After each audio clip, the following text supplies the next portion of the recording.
What's goody world? I'm back. Y'all see who I'm back with? I ain't playing, man. I'm listening. And I'm liking it. I think this gonna be one of them channels. If look, this thing an hour 50. I just turned Nick hour 20 into a dub 20.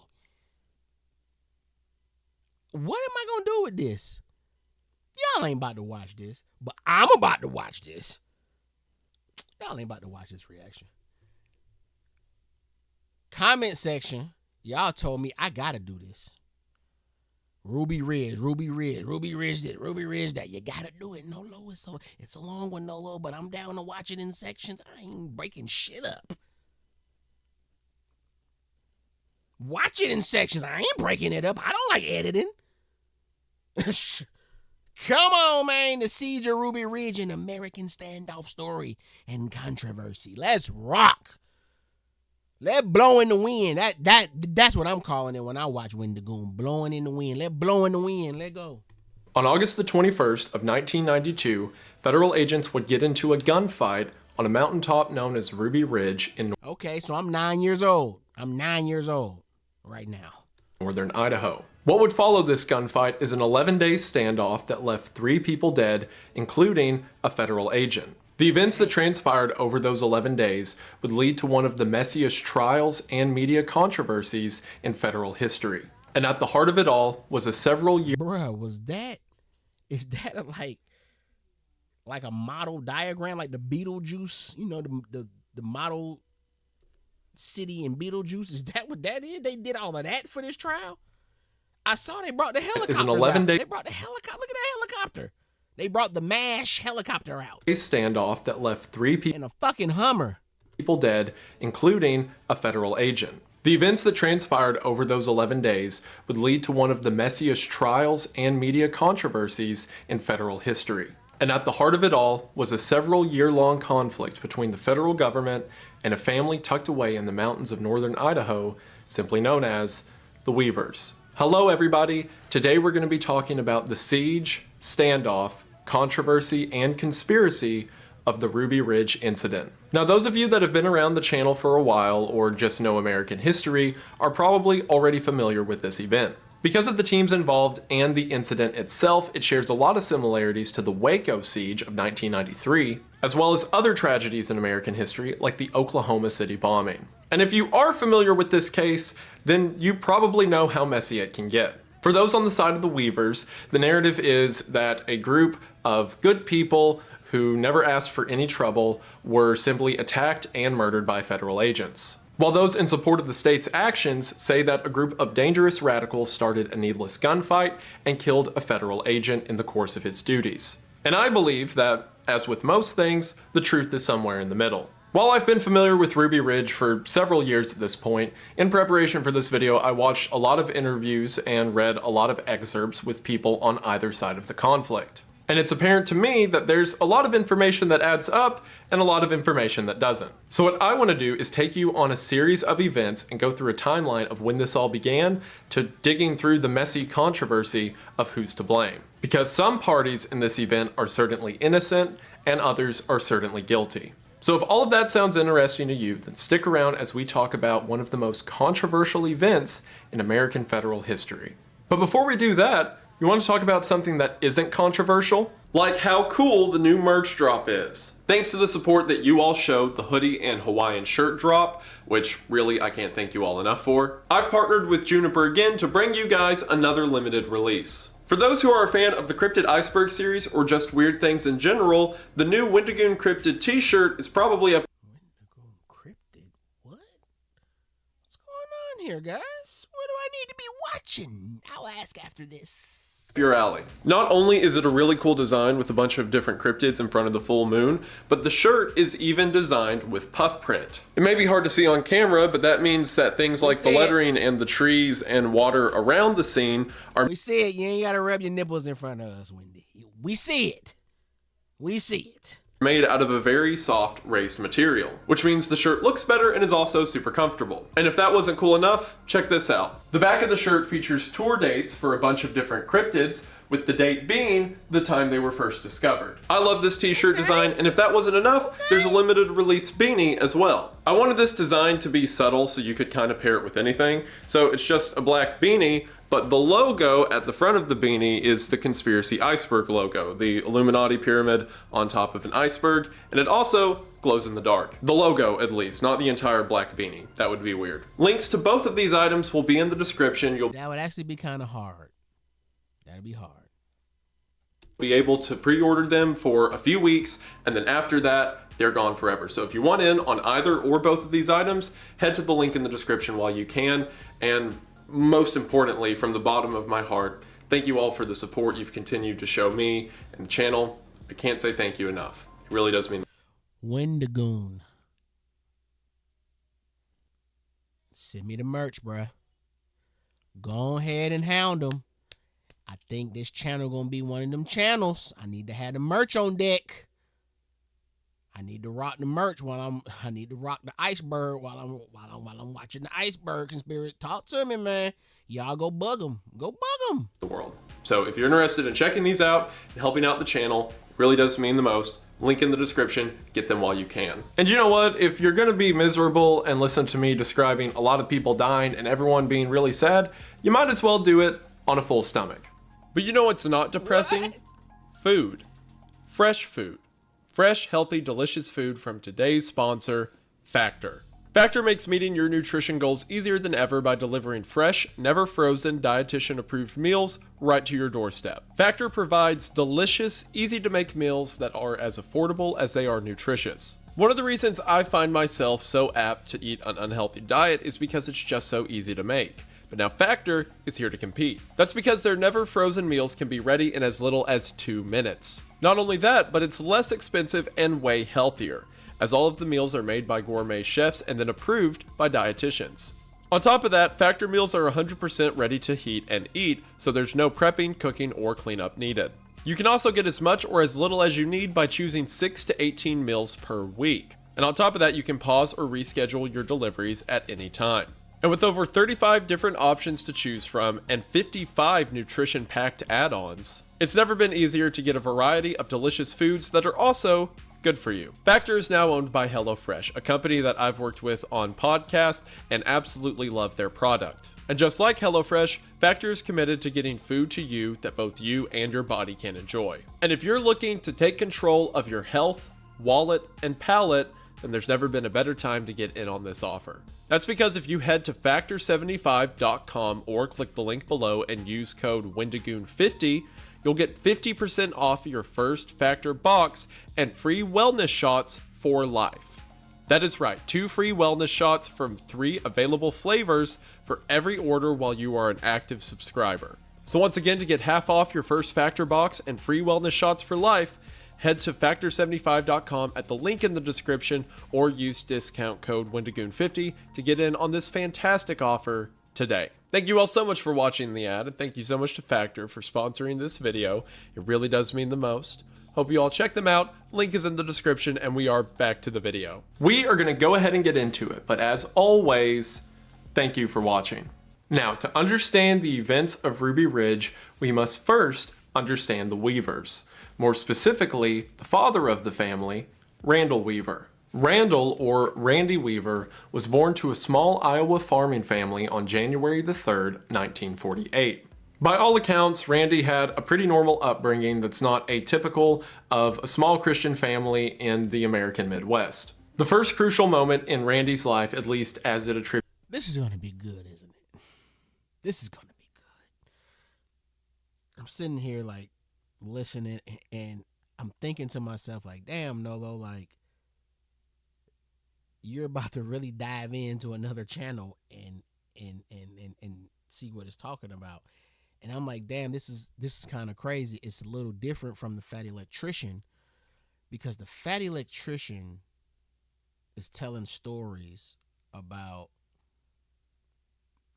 people who were alive way before I was even thought of. What I've watched on Wendigoon so far, which isn't much, I think I've only watched 3 videos, 3 videos. It's all about like shit that happened when I was alive. So it's like I'm looking at like that he just showed Weaver. I'm like, damn, he got on the fucking Levi Ringer tee. Like, I'm so familiar with that. So it's like a different kind of connection with the story. Am I tripping? Like, I'm sitting here, we not even, and I'm just like hooked in, like, oh shit, like it's something familiar about the story, I guess, since I was alive, and I can pick up on the, man, this shit's crazy. Anyway, I don't know. That I just had to say that. Randy had a pretty normal upbringing that's not atypical of a small Christian family in the American Midwest. The first crucial moment in Randy's life, at least as it attributes to Ruby Ridge, would come when Randy was 20 years old. Then in 1968, Randy dropped out of the community college he was attending in order to join the military as the war in Vietnam was at its peak. So Randy enlists and eventually finds his way into the Demolition Combat Engineers course at Fort Bragg. For the next couple years, Randy continued to receive training. However, he was never actually shipped out to Vietnam. One of the first major points that the media gets wrong about Randy Weaver is they often say that he was a Green Beret and that he was a decorated war veteran. And while yes, Randy was in the military, he never actually went to war. As a matter of fact, in October of 1970, who cooked up that story then? Green Beret? Why would you go to those measures? You know what? You know why? Because G.I. Joe was popular back then, and they just figured Green Beret was just a G.I. Joe character. So if I could just say he was a Green Beret. Boy, you know what you gotta do to become a Green Beret?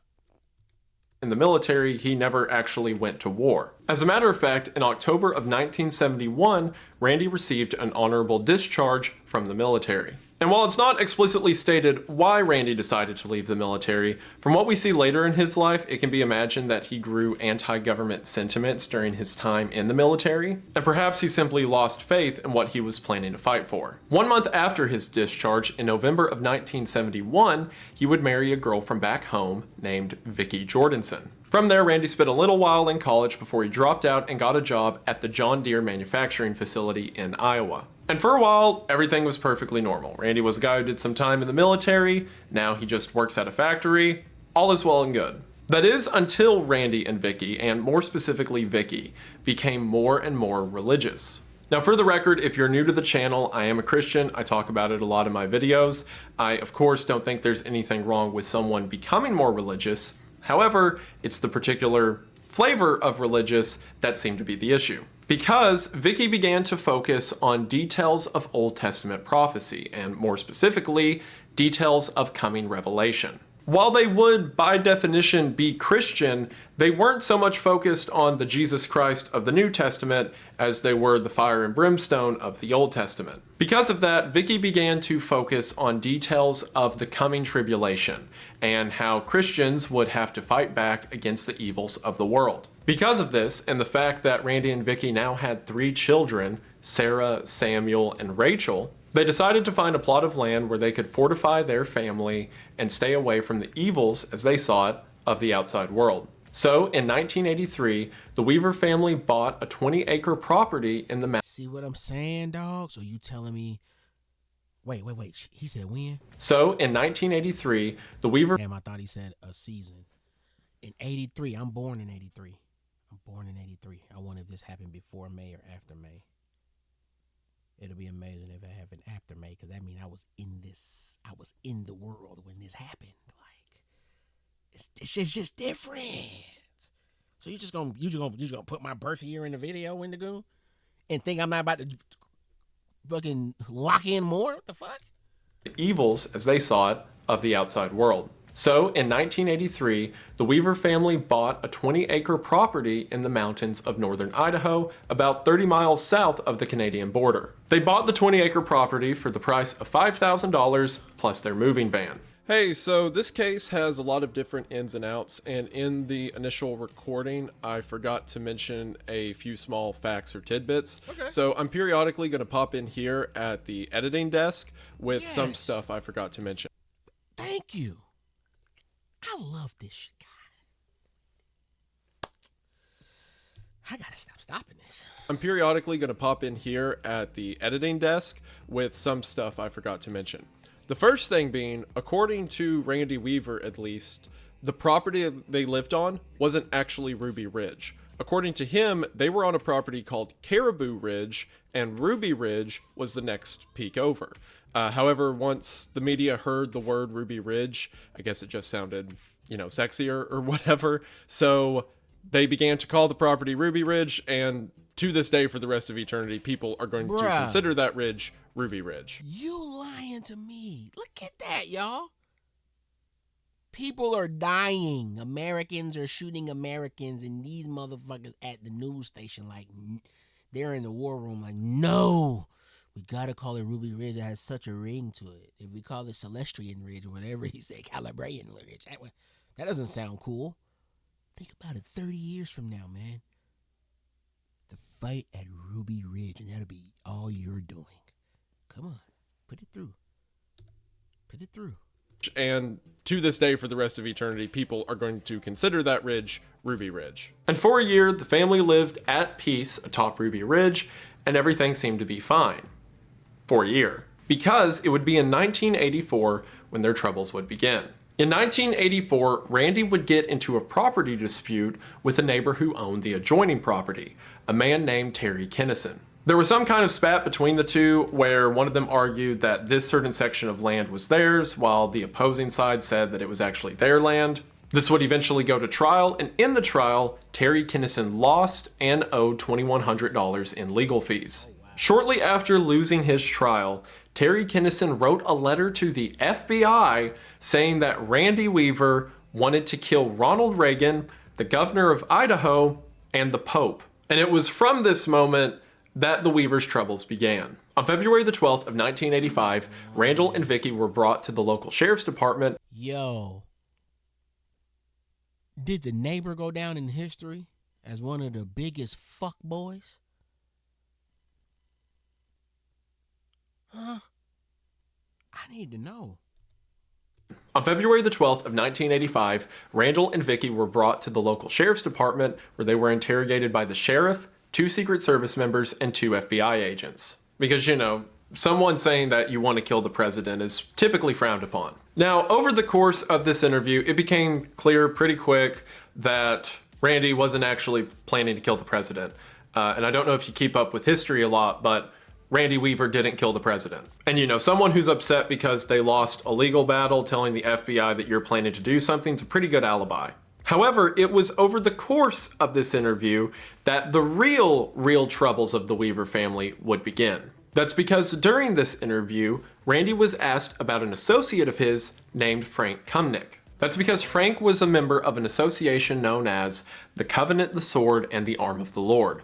Now that organization is opening a whole can of worms in and of itself. For those that aren't aware, during the 1980s and 1990s, the federal government was concerned about a lot of domestic militia groups. Basically, large groups of people who would get together, amass weapons, and hold anti-government sentiments. Some of these organizations became violent and would carry out attacks against government agencies. As a matter of fact, this group, the Covenant, the Sword, and the Arm of the Lord, have a whole history of run-ins with the law that eventually culminated in a big standoff at their compound, another federal siege I'll maybe talk about one day. So while the FBI felt that the Reagan threat didn't mean anything, being associated with someone that's a part of a group the FBI is keeping an eye on certainly does. So while Randy and Vicki left that meeting with nothing concrete against them, the feds were definitely keeping an eye on them. And that would come full circle in July of 1986 when an undercover informant spotted Randy Weaver at a meeting for the Aryan Nations. And this is where all the controversy and he said, she said part of the case begins to take effect. So remember how I said there was a lot of militia groups in the United States at this time, and some of them were violent? Well, the Aryan Nations were definitely one of those, some. And while things like white supremacy made their way into a lot of these clandestine groups, the Aryan Nations, if you couldn't tell by the name, were explicitly founded on that principle. During this time, the feds had a lot of undercover agents at these Aryan Nation meetings. Reason being, they were causing a lot of noise. It's crazy how fast that whole Aryan thing, which kind of leans me towards was that another op? Who knows?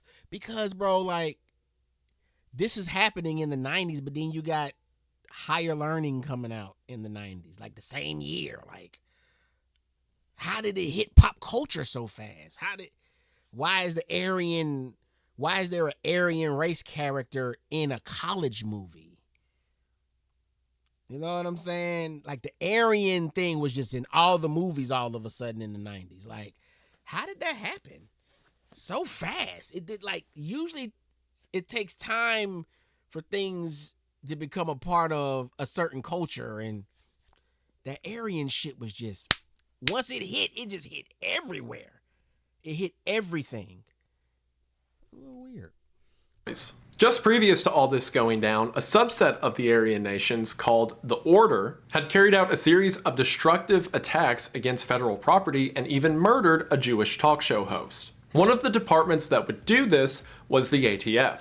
ATF, as I've talked about before on the channel, or the Bureau of Alcohol, Tobacco, and Firearms, regulates alcohol, tobacco, and firearms. Since groups like the Aryan nations were moving a lot of guns, ATF agents were placed undercover to see if they could cause any arrest or disruption based on firearms charges. And it was in July of 1986 that one of these ATF informants, named Kenneth Fadley, at the time going under the alias of Gus Migazzano, would meet Randy Weaver at a meeting of Aryan nations. Now, this is where the first disparity arrives in information regarding Randy's involvement with Aryan nations and other dangerous groups of people. From the government's point of view, Randy Weaver was a member of the Aryan nations and helped them carry out a lot of their crimes, which included bank robberies, theft, attempted murder, etc. From the Weavers' narrative, Randy never agreed with the Aryan nations, but occasionally, because he had accomplices that were in the Aryan nations and needed favors from them, do odd jobs for them, etc., would begrudgingly attend meetings in order to get whatever job he needed done out of them. Now, from all the reading I've done, research on both sides, again, I think the truth is somewhere in the middle. According to everything I've read, which is both the testimony of Randy as well as the federal informant, Randy was not a member of the Aryan nations.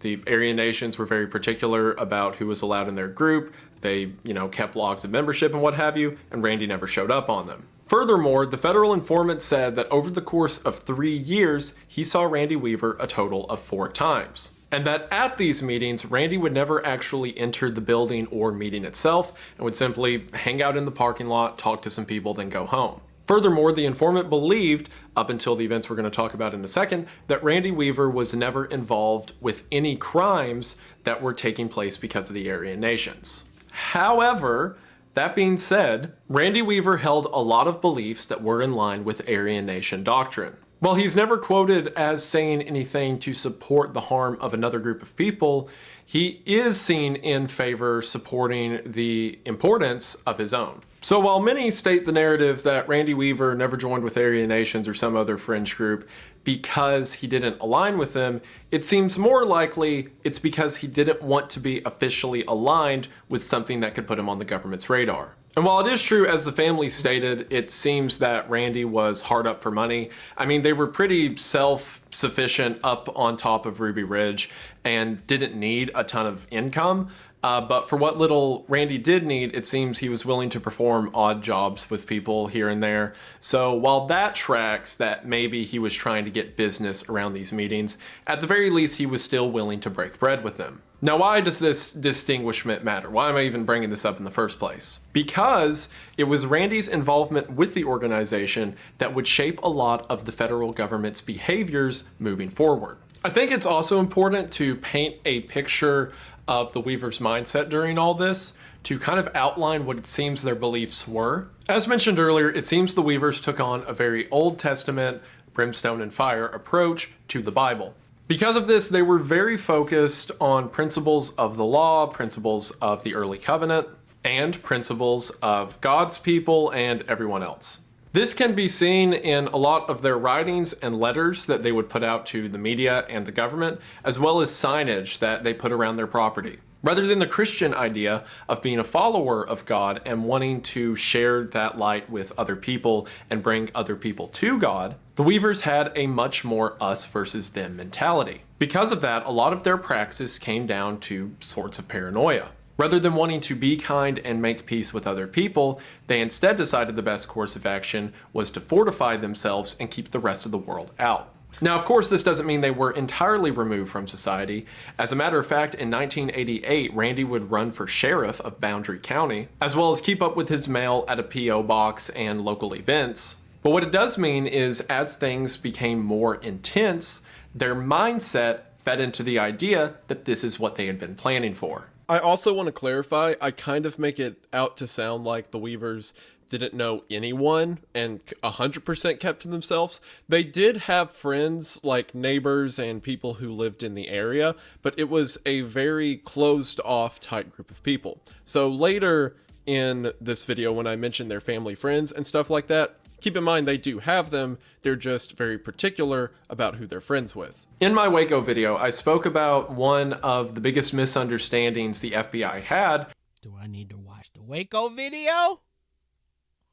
Let me know. Was that they could show brute force to a group of people who have spent their whole lives preparing for brute force. And we have a similar situation here. As this progresses, we're going to see that the government... Y'all already told me I need to watch the Waco video. I'm tripping. Y'all told me. Force. And we have a similar situation here. As this progresses, we're going to see that the government continues to use a hammer as their only tool against a group of people who have spent their entire lives preparing for a hammer. Also, side note, when Randy ran for sheriff, his whole platform that he was going to enforce the laws that people want to be enforced and not enforce the ones they don't want enforced. And as his little gimmick for the campaign, he would go around handing get out of jail free cards. Another reason I wanted to bring up that stuff about Randy Weaver is because I feel it's important given where the story goes from here. There's kind of this narrative regarding Ruby Ridge, and I don't think it's malicious in any way. Most people who I talk to about the story just don't know all of the details. I mean, I didn't know a lot of them before I started research for this video. But a lot of people prop up Randy Weaver as some kind of moral figure or completely clean individual who was just randomly targeted by the government for no reason. And I think it's important to point out the truth of Randy Weaver, because in order to talk about the federal government's actions, which I will be very critical of here in a minute, I don't want the perception to come across that I am just making it a good versus bad debate. For full transparency, I do not like Randy Weaver. I think anyone who claims to be a Christian and then sets himself in a hole and is bitter to the outside world and looks at any other group of people as anything other than children of God is despicable, and I don't like it. So when I talk about how the feds continue to mess up as the story progresses, When he was telling the story about him being involved with the Aryan race and the way he kind of described his positioning with him, it made me understand it. Like, damn, I could see how, you know, he just trying to run up a quick check, but he not like he fuck with them, but he don't really fuck with him, but you're working with him. So no matter how much I understand what you got going on, like, bro, you just doing what you got to do to feed your family. This the quickest way you know how to do it. You know what I'm saying? You might have to do something messed up for like a few minutes, and then they allow you to step back away and act like you never did it. You know what I'm saying? I get that. But unfortunate for you, it was with the Aryan race. Bro, fuck them. So it's kind of like, fuck you. And even though your neighbor was a fuck boy, now I'm learning you kind of was a fuck boy too. But I understand that you hustling just to you know, it's a bad spot you're in though. But I get it. Don't like it, but I get it. So when I talk about how the feds continue to mess up as the story progresses, I am not doing so to proclaim the purity of Randy Weaver. I am doing so because I hold the federal government, the people who are paid to keep us safe, to a higher standard than some guy who lives in a mountain in Idaho. The people who protect us are supposed to be the exception, not the baseline. especially in a situation like Ruby Ridge, where innocent children are involved in the midst of all of this. And given where this story goes in a bit, I think Randy Weaver could have been the most evil person in the world, and there's still room to criticize the government's actions. So anyway, clarification aside, that's all the time. Let's just get that. Let's just be real about that. I don't think anybody watching this channel or Wendigoon's channel is naive. We do understand that that guy could be wrong, and the government can be wrong as well. Even though the government was needed to get the guy gone, the government can still be wrong in its approach and its ways of carrying things out. We all know that. History tells that. There's still room to criticize the government's actions. So anyway, clarification aside, after 3 years, the federal agent is invited by Randy Weaver to come to his house at Ruby Ridge. Randy, completely unaware that Fadley is an undercover agent and that his real name is Fadley, has Fadley over to his property and talks about how he's trying to build a compound to hold out against the end times. It was around this time that Hadley let Randy into his cover story. The cover story being that Hadley ran guns for Aryan nations and whoever else needed guns. Randy's interested in this and agrees to meet Hadley to discuss it over dinner. On October the 11th of 1989, this meeting between Hadley and Randy takes place. Hadley says that the hot new item on the street is short-barreled weapons. And Randy says if it can make him some money, Randy would be happy to produce them for Hadley. A couple weeks later, on October the 24th, Randy once again meets up with Hadley and delivers him 2 short-barreled shotguns. Hadley gives Randy $300 for the shotguns, saying he'll... I thought my boy was about to pull out a sawed off like this. I thought my boy was about to pull that out, but he didn't. My boy said, I have no sawed-off shotguns anywhere in my house. Barreled shotguns. Hadley gives Randy $300 for the shotguns, saying he'll give him an additional $150 along with whatever other weapons Randy could get to him in the future. With Randy stating he would be willing to produce as many as 4 or 5 guns a week. And it was with the transfer of those shotguns and that exchange of money that Randy Weaver's fate was sealed. Now, it's not illegal to sell somebody a shotgun in the United States. However, it is illegal to make a short one. And if you're a normal, well-adjusted person who has no idea what I'm talking about, then let's take a brief moment to talk about the absurdity of federal firearms laws. I also want to say, for YouTube, all the firearms you are about to see are airsoft, or fake, or a replica. I know this motherfucker not about to pull these damn guns out. He's about to go to different clips and show me clips of this gun, right? Because when he says this, that means he has them in his possession and he's about to show them. Hold on, bro. Or not real. So don't demonetize this video because there are fake guns there. Everything I'm showing is for educational purposes. Please. So, you want to learn about firearms law. Don't ask the ATF what happened at Ruby Ridge. Hold on, y'all. Yeah, okay, there we go. Don't ask the ATF what happened at Ruby Ridge, Idaho during August of 1992. Well, damn, why not? Laws. That's a shame. To understand why Randy firearms Purposes. Hold on. Please. So, you want to learn about firearms laws.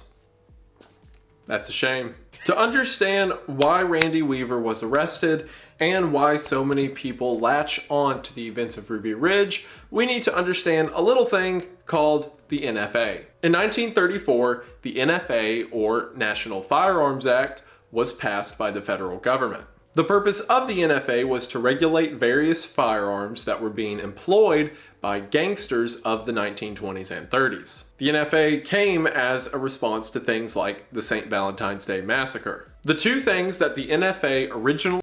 I just realized there is a rack of guns back there. I'm like, are those umbrellas? No, NOLO, those are not umbrellas. Don't you see his Ray-Bans? Don't you see his shooting frames? Don't you see them on his eyeballs? Don't you see those gradient lenses? Those are weapons. Okay? Those are not umbrellas. Notice something. Notice again, NOLO. to things like the St. Valentine's Day Massacre. The two things that the NFA originally regulated was full auto weapons or machine guns and short-barreled rifles or shotguns. Suppressors were added to it later down the line. For our purposes today, the only one we need to focus on is the short-barreled weapon clause. Okay. The law originally said that no rifle or shotgun could have a barrel length of less than 18 inches. The thought process behind this is that since gangsters are able to enter public spaces or transport weapons so easily, the weapon must now be longer than preferred carry or hideaway length or what have you. Basically, make it harder for them to conceal. Now, while shotguns are still regulated to 18 inches, eventually they would loosen up on rifles and regulate them at 16 inches. This was done in 1960, and many say it's because of things like the M1 carbine and popular military model rifles having a 16-inch barrel length. But the current law to this day, and at the time of the Ruby Ridge incident, is 16 inches on rifles and 18 inches on shotguns. The penalty for producing or having a weapon that is under the required barrel length is a $10,000 fine and up to 10 years in prison. Now, what you're probably thinking is, did this NFA actually prevent any crime? The answer is, damn, for real? That's crazy. In high school, one of my best friends at the time, him and another good friend, two of my friend groups, they were obsessed with rifles, AKs, choppers. I don't know what the name of the Brownings. I don't know the name of all these rifles, but boy, I'm talking about just ride around with these big ass guns in the back seat, bro. Just like, for what? Why are we riding around with these big ass guns in the back seat? When he pulled that guy, I said, that gun look real familiar, bro. And they just love their big weight. Oh, bro, because we could ride around with these. Like, so we just riding around with these because we can. Like, that's the hook. Just because we can do it. We riding around in Impalas and Escalades at the age of 18, 19.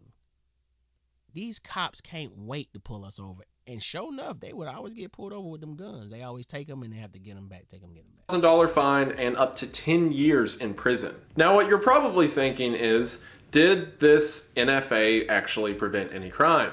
The answer is, nope. See, the NFA was written as a means to an issue of the time. They were worried about gangsters rolling up into buildings with sawed-off barreled full auto rifles, so they regulated those things. And sure, that would help with some arrest, because now when the police raided some stash location, they not only charged them for all of the stolen money and other crimes, but they could also charge them for possession of the guns themselves. But that worked for like a few days, and then all the criminals did was just not saw the barrels until they were about to commit the crime. Because if you're about to go on a rampage or hold up a bank, why do you care about short barrel laws? What is 10 years going to do when you're racking up multiple life sentences? So historically, the NFA has been used more so for getting people who are scraping the bottom of the barrel and do dumb stuff like, I don't know, agree to sell short-barreled shotguns to a federal informant.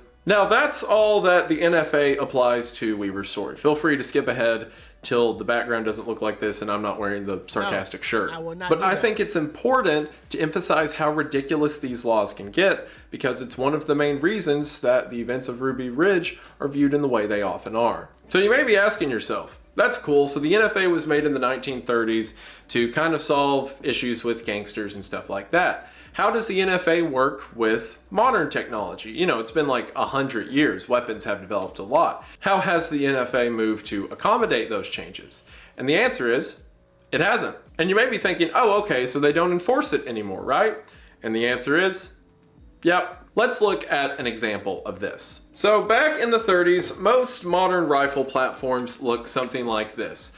You had a wood stock weapon and a very large action that shot a rifle round, right? It was either that or some kind of handgun. But now, in the modern age, technology has changed a lot. And a lot of weapons platforms have gone from looking like that to looking something like this. The mechanism of a modern weapon is completely different compared to what it was 100 years ago. A lot of When they gonna fuck somebody up, bruh? Buddy gonna fuck somebody up one day.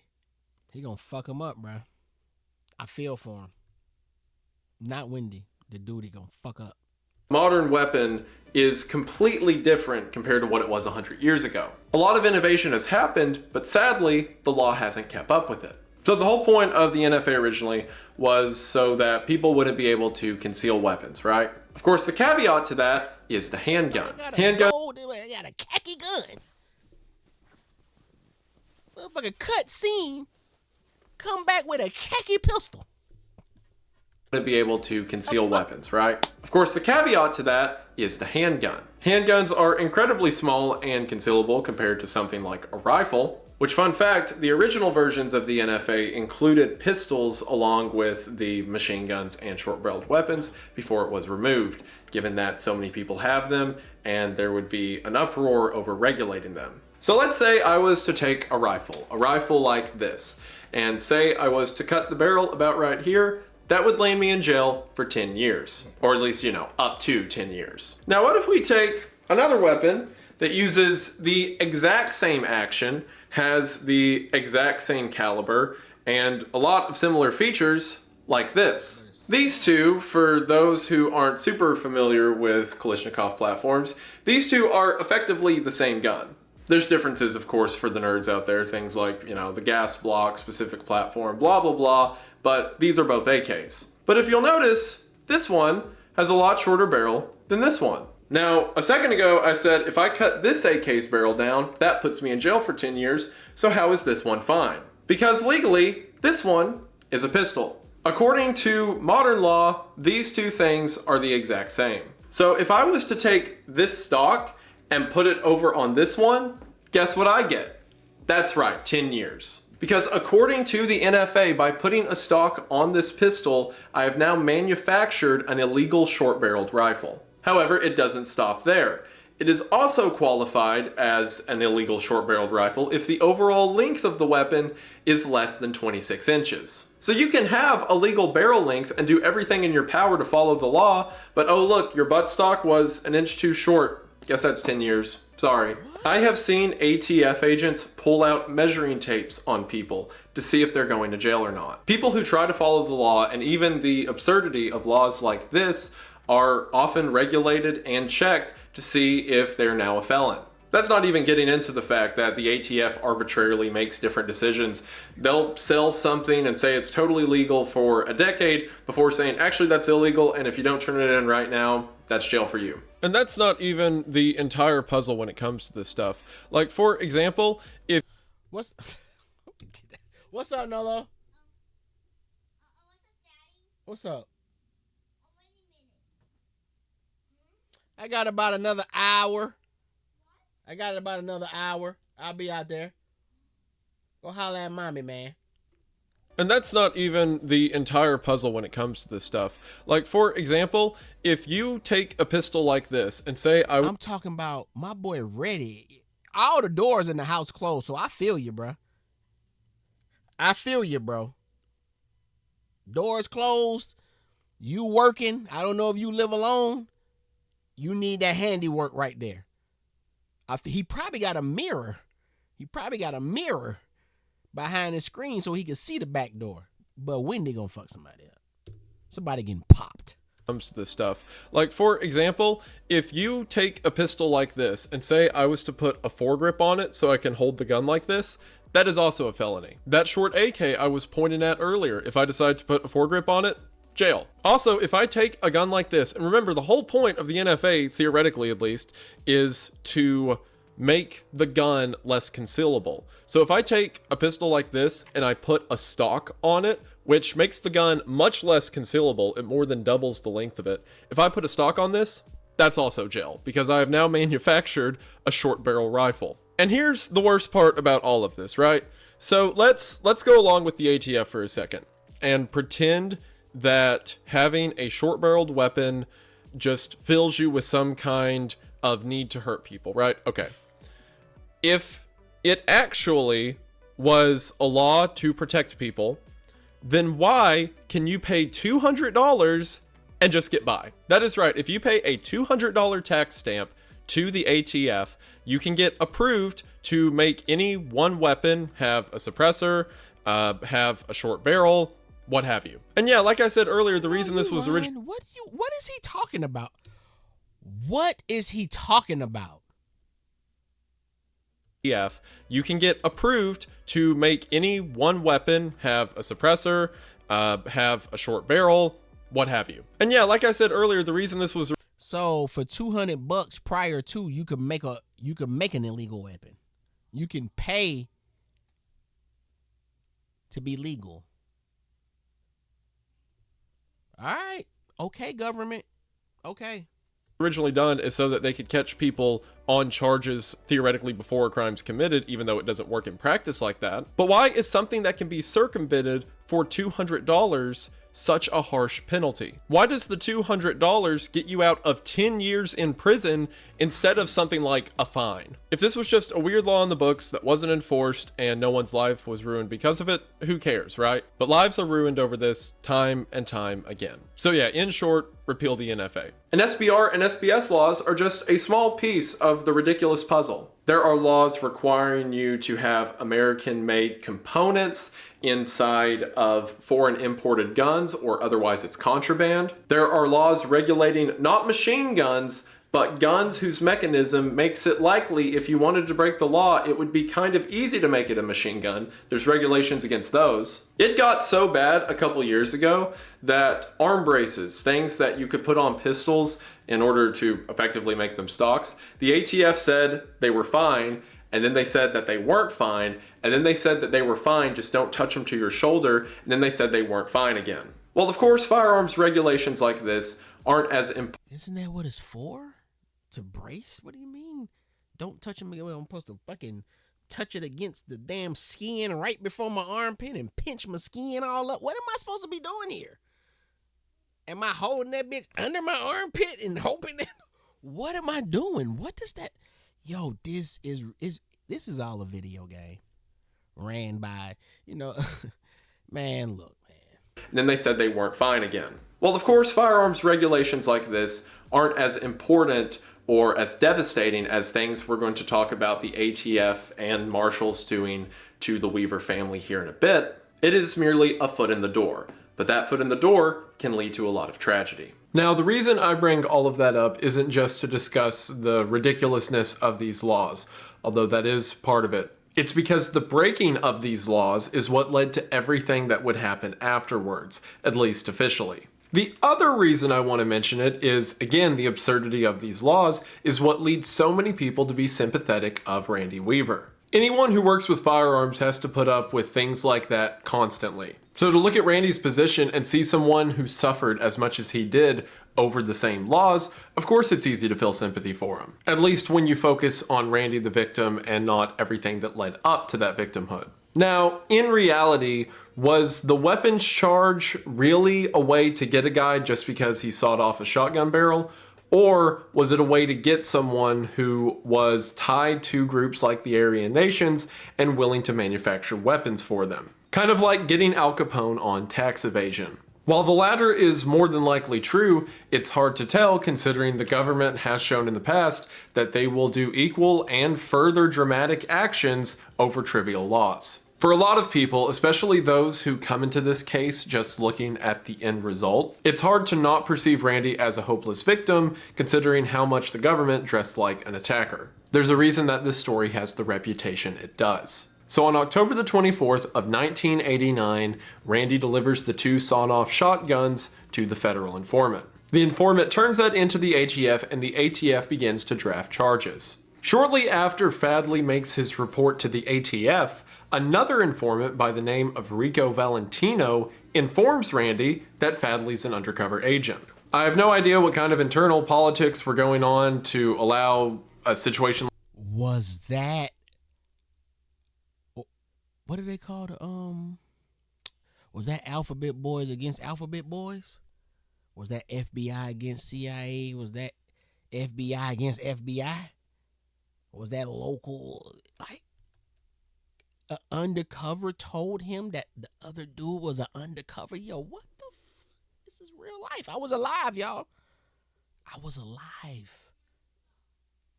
I was 6 years old. He said 89. I'm 6. I'm my son's age. I'm having a blast in life. Are you fucking kidding me? And you're telling me that a real life man was approached by an undercover who told him that the dude he just did a deal with wasn't undercover? Yeah, man, this is amazing. I have no idea what kind of internal politics were going on to allow a situation like that to happen, but it did, and Randy confronted Fadley, yelling at him, saying that he knows he's a cop. Fadley then left and never made contact with Weaver again.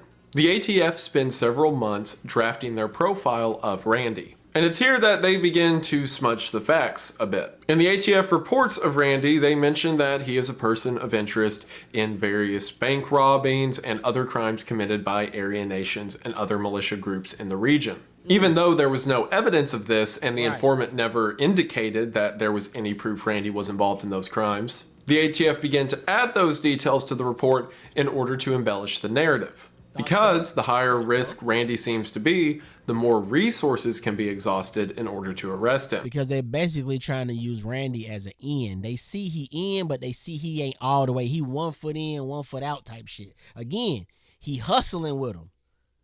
You know what I'm saying? He's just like, fuck it, that's how I get money. So he getting money with him, but they like, man, like, but they can use him to get to who they want to get to. So they embellish the story so that they can make the people in the top office be like, okay, give them whatever they need.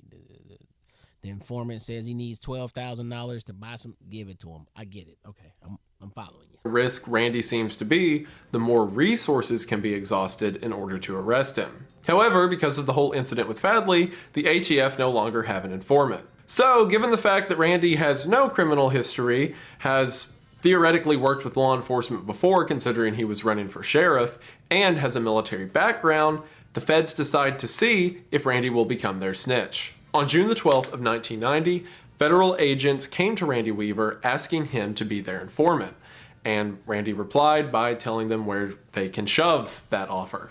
Not only that, Wait, what?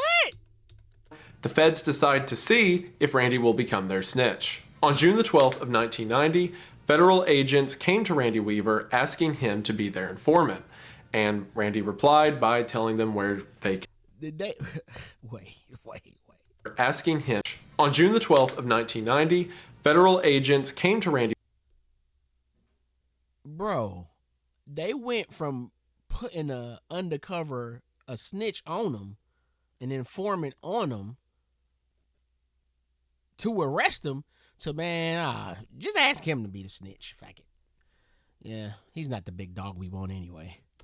Weaver asking him to be their informant, and Randy replied by telling them where they can shove that offer. Not only that, but immediately after being asked, Randy sent letters to various people that he had contacts with in Aryan nations and other groups, letting them know that the feds are trying to get an informant. This further angered the ATF because even if he wasn't doing it out of a love for the Aryan nations and was more so doing it out of a hatred for the government, he's still doing a lot to help the Aryan nations along. You see what I'm saying? He get it. And that's what it's like. It's like, damn, like I'm listening to this story and I'm understanding that I'm listening to a story about the government being fuckboys, the star being a fuckboy, and the neighbor being a fuck. Like, I know I'm listening to a story full of fuckboys, but it's good. So I just gotta watch it like it's a movie. I can't bring my emotions into it.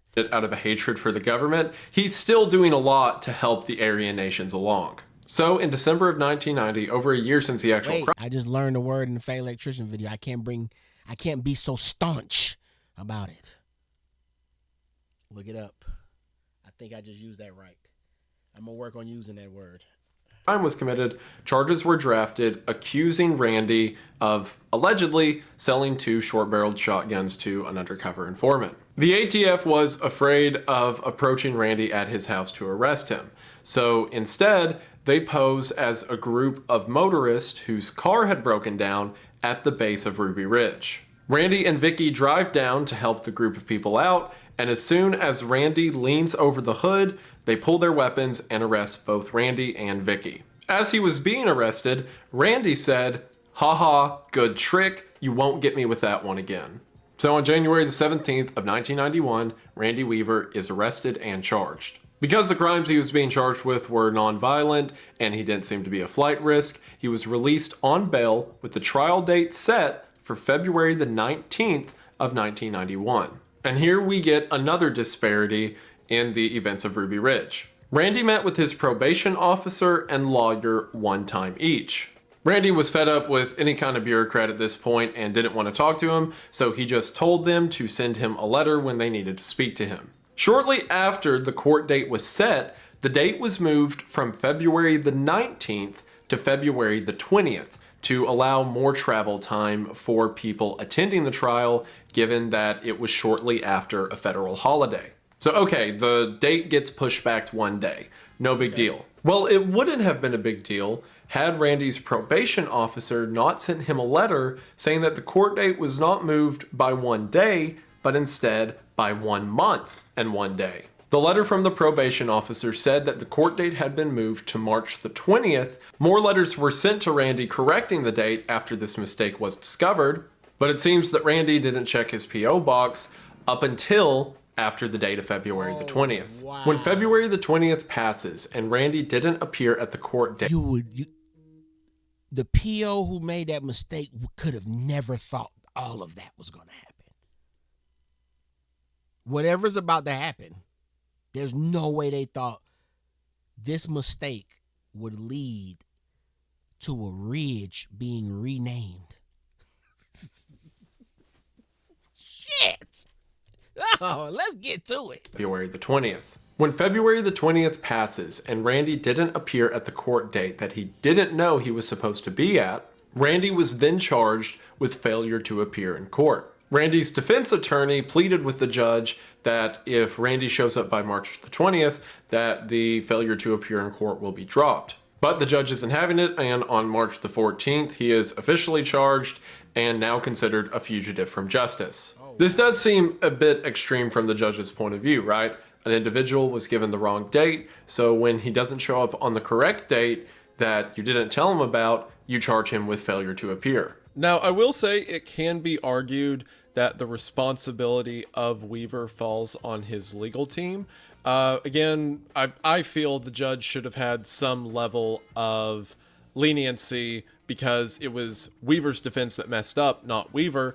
But it also seems that Weaver's defense messed up a lot. Like, for example, at one point, Weaver's lawyer told him if he lost the trial, they would lose their home and property.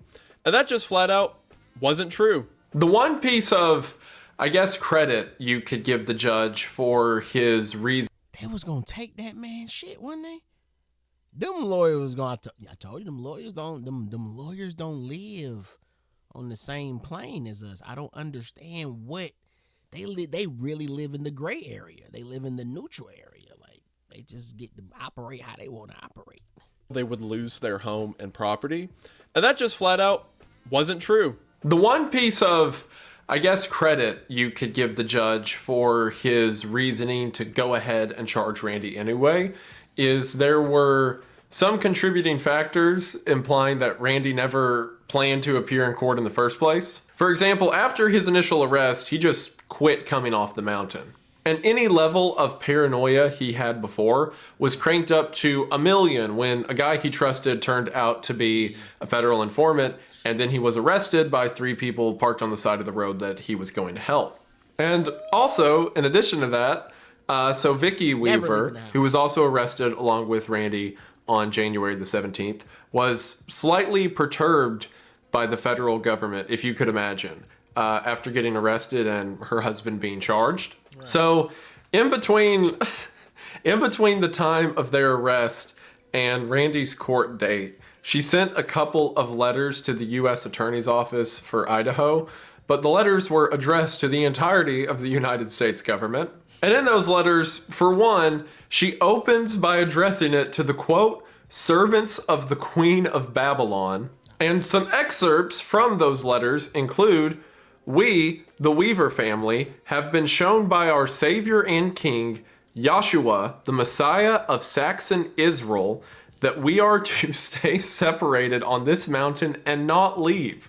We will obey our lawgiver and king. Whether we live or whether we die, we will not obey your lawless government." Because of that last line, especially, a lot of people in government believe that Randy never planned to appear in court in the first place. And to further increase the distrust of the Weaver family, another line from that same letter reads, "A long forgotten wind is starting to blow.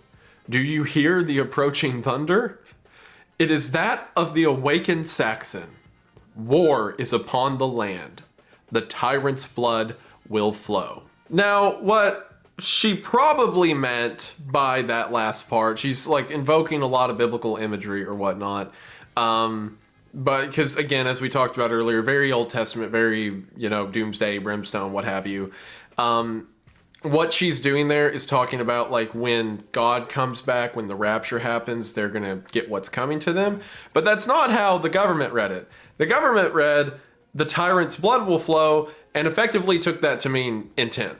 Now, regardless of if you see Vicki's letters as either intent to not show up to court and intent to hurt federal agents, or you see it as the 1991 equivalent of your drunk aunt on Facebook, I think it's safe to say charging Randy with failure to appear in court when he was not given the correct court date is ridiculous outright. Simply because that's not how laws work. If someone says, "I'm not going to appear in court," we don't charge them with failure to appear in court until they actually don't appear in court. And yes, technically, Randy didn't because he didn't show up on February the 20th, but he was never told February the 20th. He was told March the 20th. Everything I'm talking about would get heavily scrutinized and ran over 1,000 times in the court trials to follow. So anyway, Randy's attorney begins to write letters to him explaining the situation and telling him that Randy needs to come down to make peace with local law enforcement. At this point, Randy is full bore convinced that there is some kind of conspiracy against him,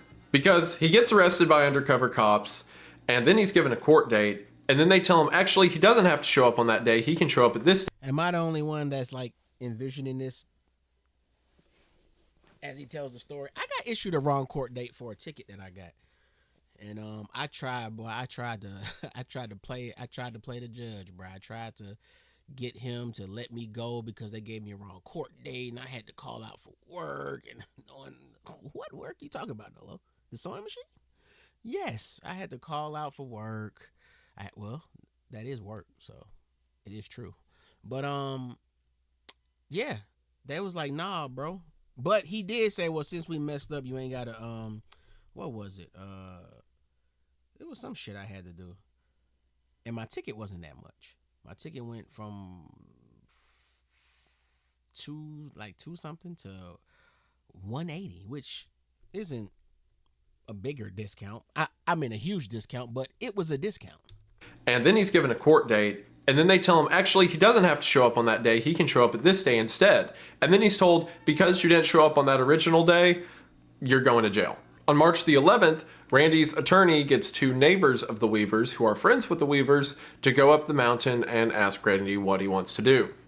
Randy sends them back with a letter giving out his list of demands for him to come back down the mountain. Things in this list include he wants his pistol back that was taken from him when he was arrested by the undercover agents. He wants the charge regarding failure to appear to be dropped, and he wants the judge to apologize to him for at one point calling him paranoid. Now, while this was originally the ATF's case because it involved the manufacturing of short-barreled shotguns, Randy is now a fugitive from justice. I gotta say, judge calling him paranoid after the man done came in contact with two snitches, undercover snitches, two informants, and then gets an op put on them.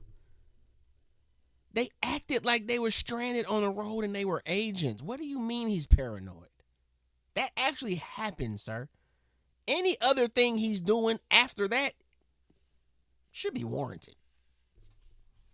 The manufacturing of short-barreled shotguns. Randy is now a fugitive from justice, so the ATF passes the case off to the United States Marshals. When the ATF passes off the case to the Marshals, the report or psychological evaluation or what have you of Randy Weaver is pretty dumb. Not only do they include things I mentioned earlier, like they think he has, connections to a lot of bank robberies or other crimes that have occurred, but they just get stuff wrong. Like at several points in the description of Randy, it refers to him as Mr. Randall, confusing his last name to be Randall. So the Marshals enter the scenario thinking they're dealing with a combatant who's ready to kill at a moment's notice. To give you an idea for how long things take in government as well, when the ATF passed the case over to the Marshals, it took an entire year before the Marshals actually did anything. They spent a year in technicalities and planning and stuff like that. And during that entire time, Randy maybe occasionally came down from the mountain, but for the most part just lived up there with a warrant for his arrest. The first thing the Marshals tried was on March the 4th of 1992, when two Marshals simply walked up to the property and told Weaver there was a warrant for his arrest. Weaver, who had a rifle over his back, told the two men that they were trespassing on private property and to get lost, and the men just drove off the property without incident. After this, the Marshals began something that they called Operation Northern Exposure. This was a mass surveillance campaign on the Weaver household. But the judge calling him paranoid? Did you hear? They put an operation on him, man. A red, not the little op from down the hill, my tire strand. No. Northern Exposure. They went the whole shebang. Northern Exposure. That's cool as hell. Operation Northern Exposure. What does that mean? You trying to get the people up the hill, up north, to come out and expose themselves? What does Northern Exposure mean? It was a mass surveillance campaign on the Weaver household. The Marshals planted cameras and microphones all over properties in and around the Weaver residence. They would do this by quite literally sneaking in camouflage at night, setting up cameras, and then leaving before being spotted. A lot of the images and videos you see of the Weavers, both just standing outside of their house. I just want to make sure I got this right. So is this an ego thing? Because here's a guy that's 1 foot in, 1 foot out. Y'all already know that. Y'all know he really, like, what he doing. Like, he'll pop out for a little bit. He might rob a bank. You know what I'm saying? But y'all don't know that. You know what I'm saying? As far as we know, he just hustling. He probably just selling some weed. He probably just selling a couple guns and, making enough bread to go back up to the ridge and chill. Y'all know that. Y'all set him up to buy 2 guns. It's not like y'all set him up. It's not like y'all say, hey, see if you can get 1,000 of these and, 2 guns. Okay, cool. He give you the 2 guns. Now, then you ask him to become a snitch. He say no. That's where I think the ego part comes in. Because if you're asking him to become a snitch, now, in my head, y'all are giving up on, like, actually trying to make him the suspect and arrest him and treat him like he's the guy running the show. Y'all know he's not that. So y'all are trying to get to the guy or get a little, penetrate the nation more. You know what I'm saying?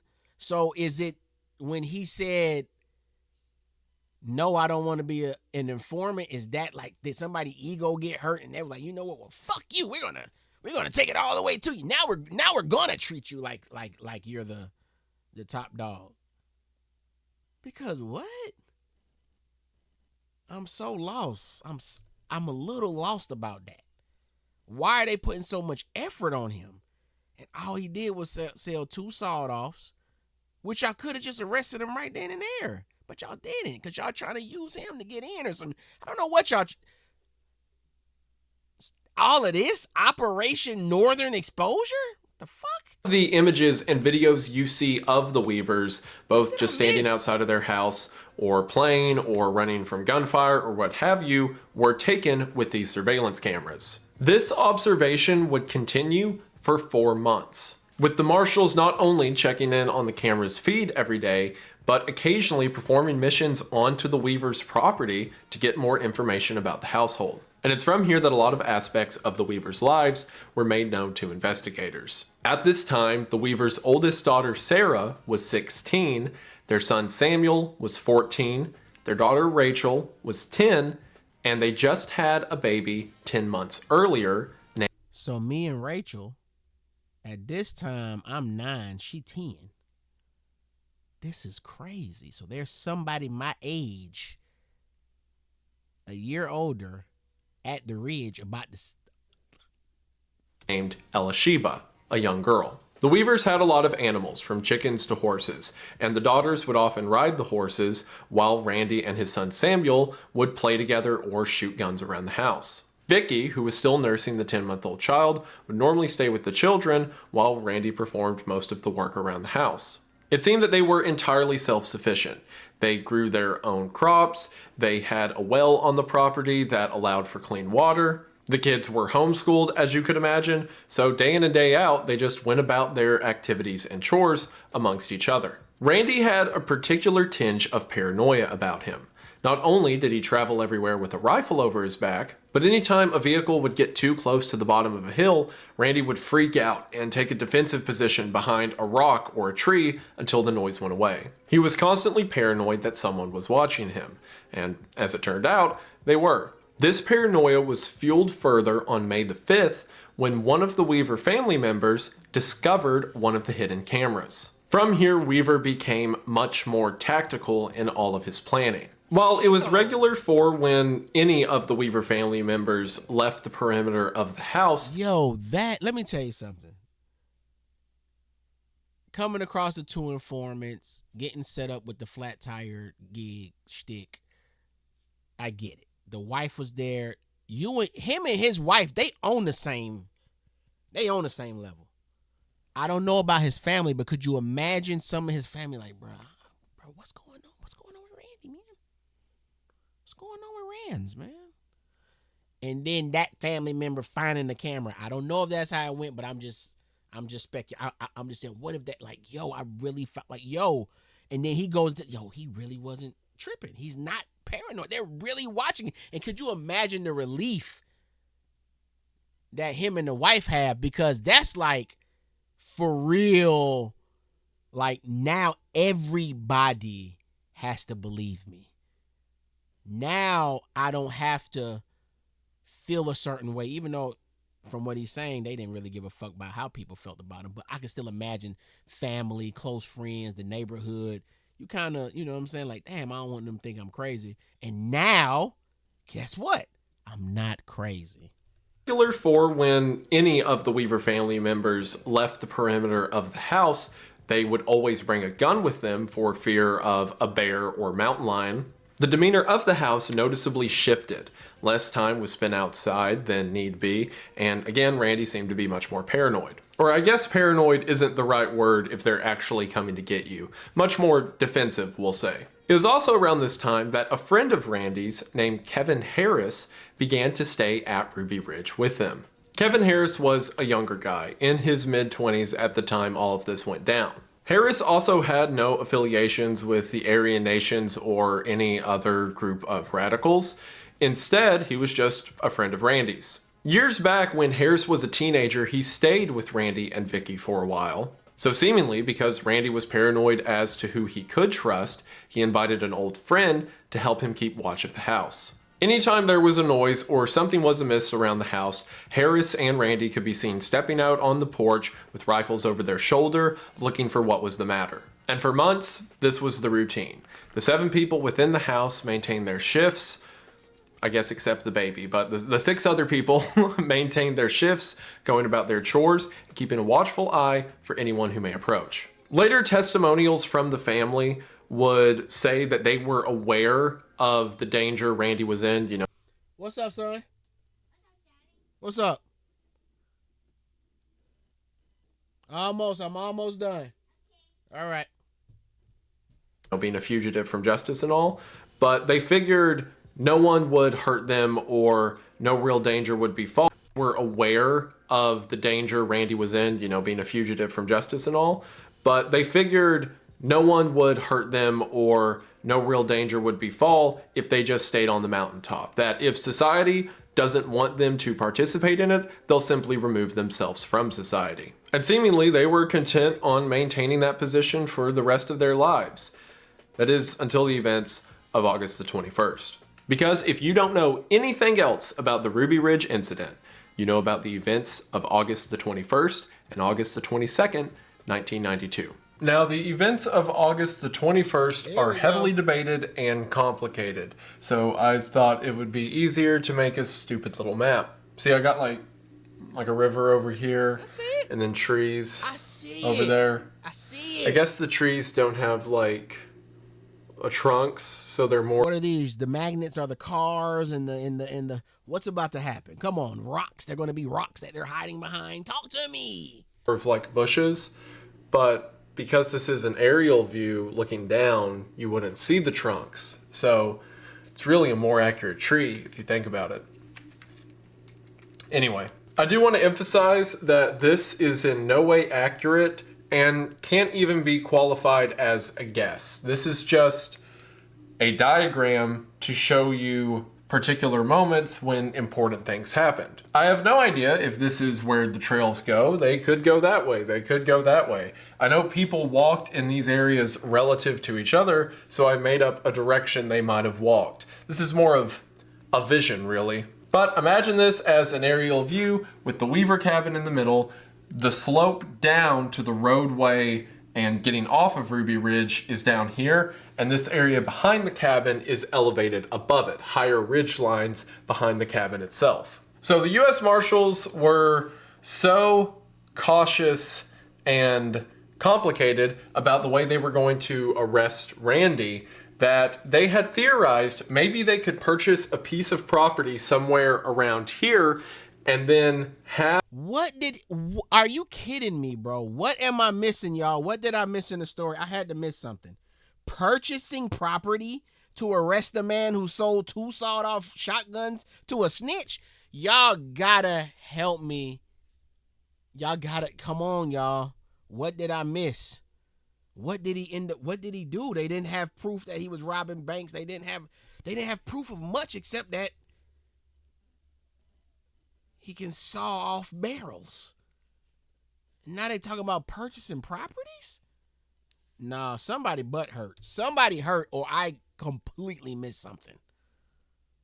They could purchase a piece of property somewhere around here and then have 2 marshals undercover as a husband and wife move into the area to get close to Randy. This can't be for the mistake on the date and him missing. This can't be that. They can't be doing all of this for that. Unless I've seen ego make governments do worse. So what's going on, man? And then eventually arrest him. Apparently that plan had been tentatively approved, so some records say that the mission on August the 21st was to do reconnaissance for that, while others say it was just a standard part of their operation. As mentioned, they would go onto the Weaver property, set up surveillance cameras, do recon, and then ditch. It should also be noted that they weren't doing these reconnaissance missions in police uniforms or anything to identify themselves as cops. Instead, they were doing it in full camouflage with rifles and night vision goggles.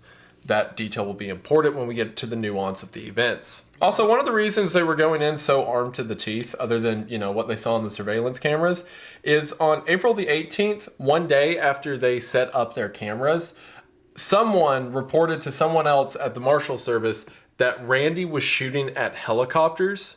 More specifically, that he was shooting at one of Geraldo Rivera's helicopters. No one has ever found the source of this information. The Rivera team never reported it. Randy denies it. So who knows where that came from? But these guys were afraid if they were spotted at all that they would be like a helicopter and be shot at. At 4:30 a.m. on Friday, August the 21st, 6 U.S. Marshals made entry onto the Weaver property. For the sake of this diagram, we'll say they entered here. The 6 men split into 2 teams.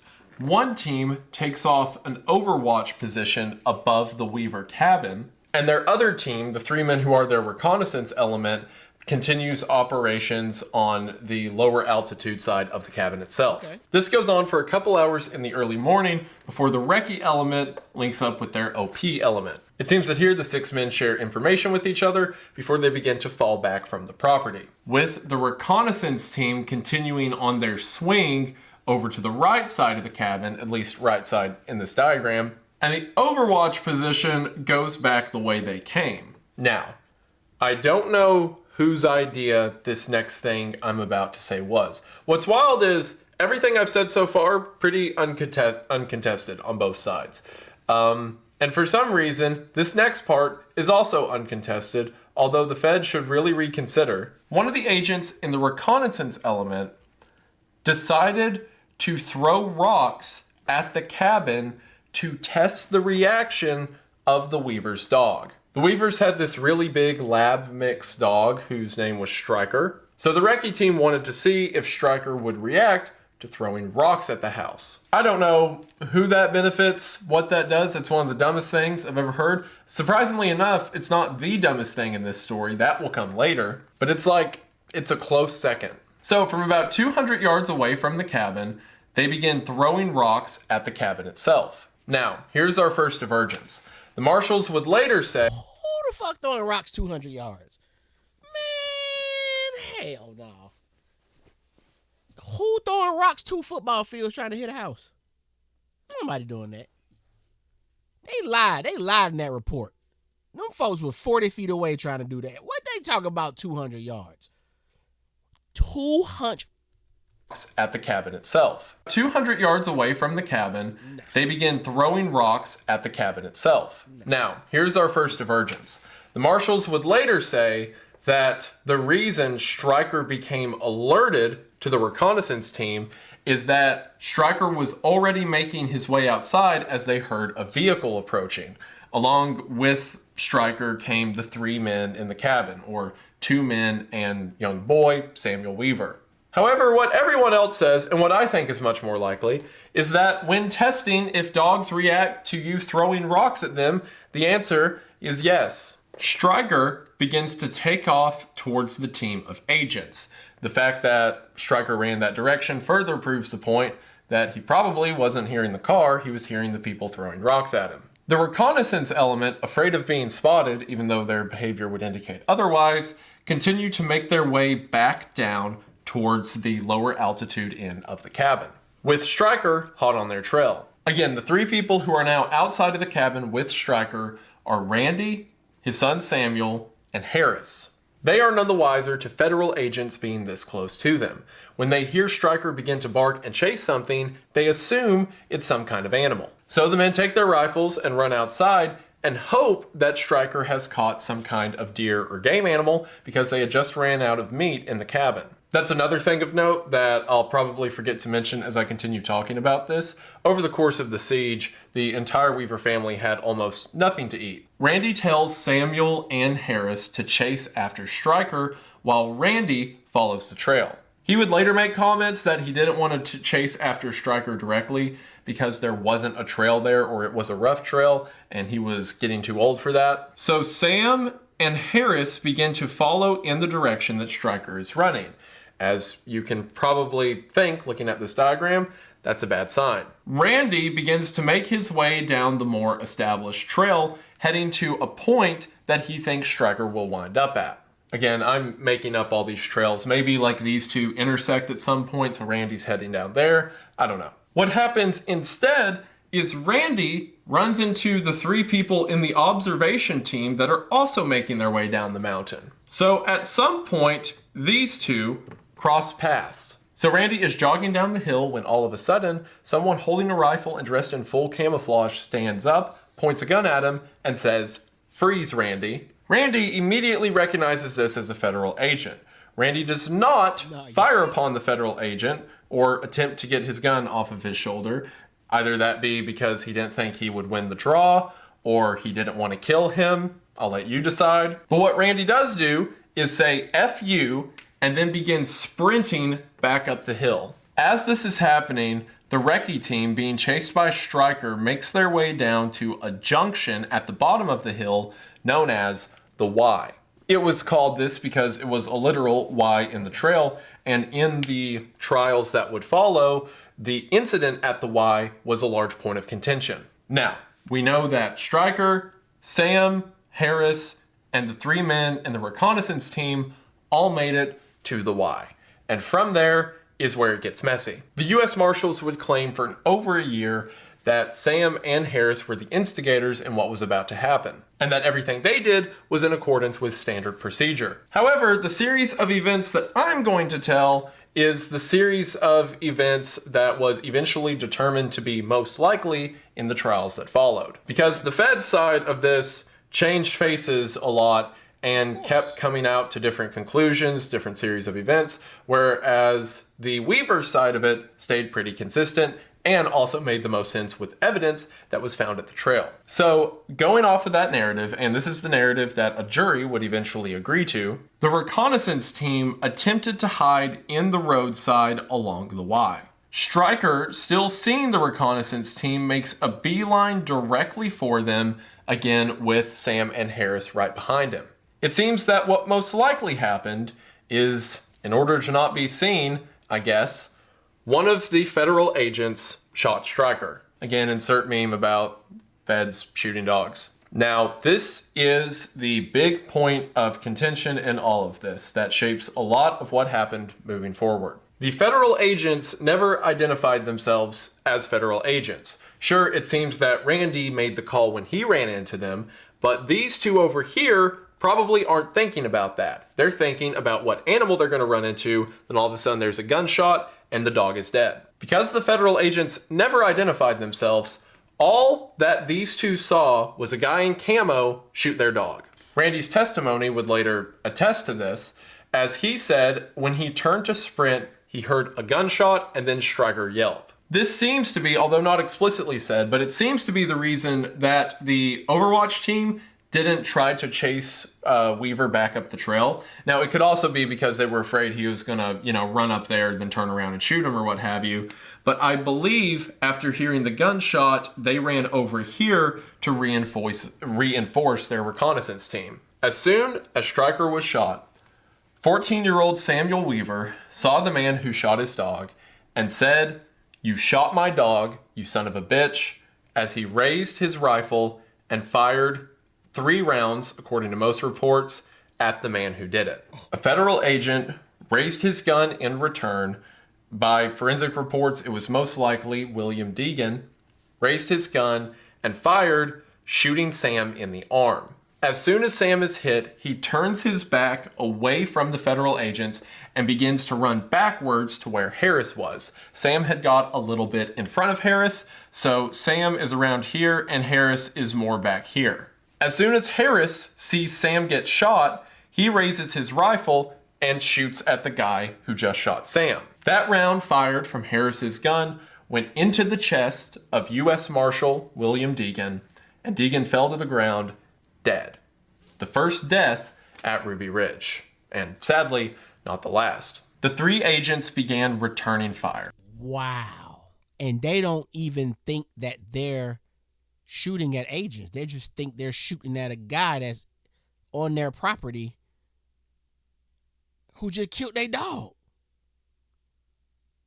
Man, this is crazy. And sadly, not the last. The 3 agents began returning fire.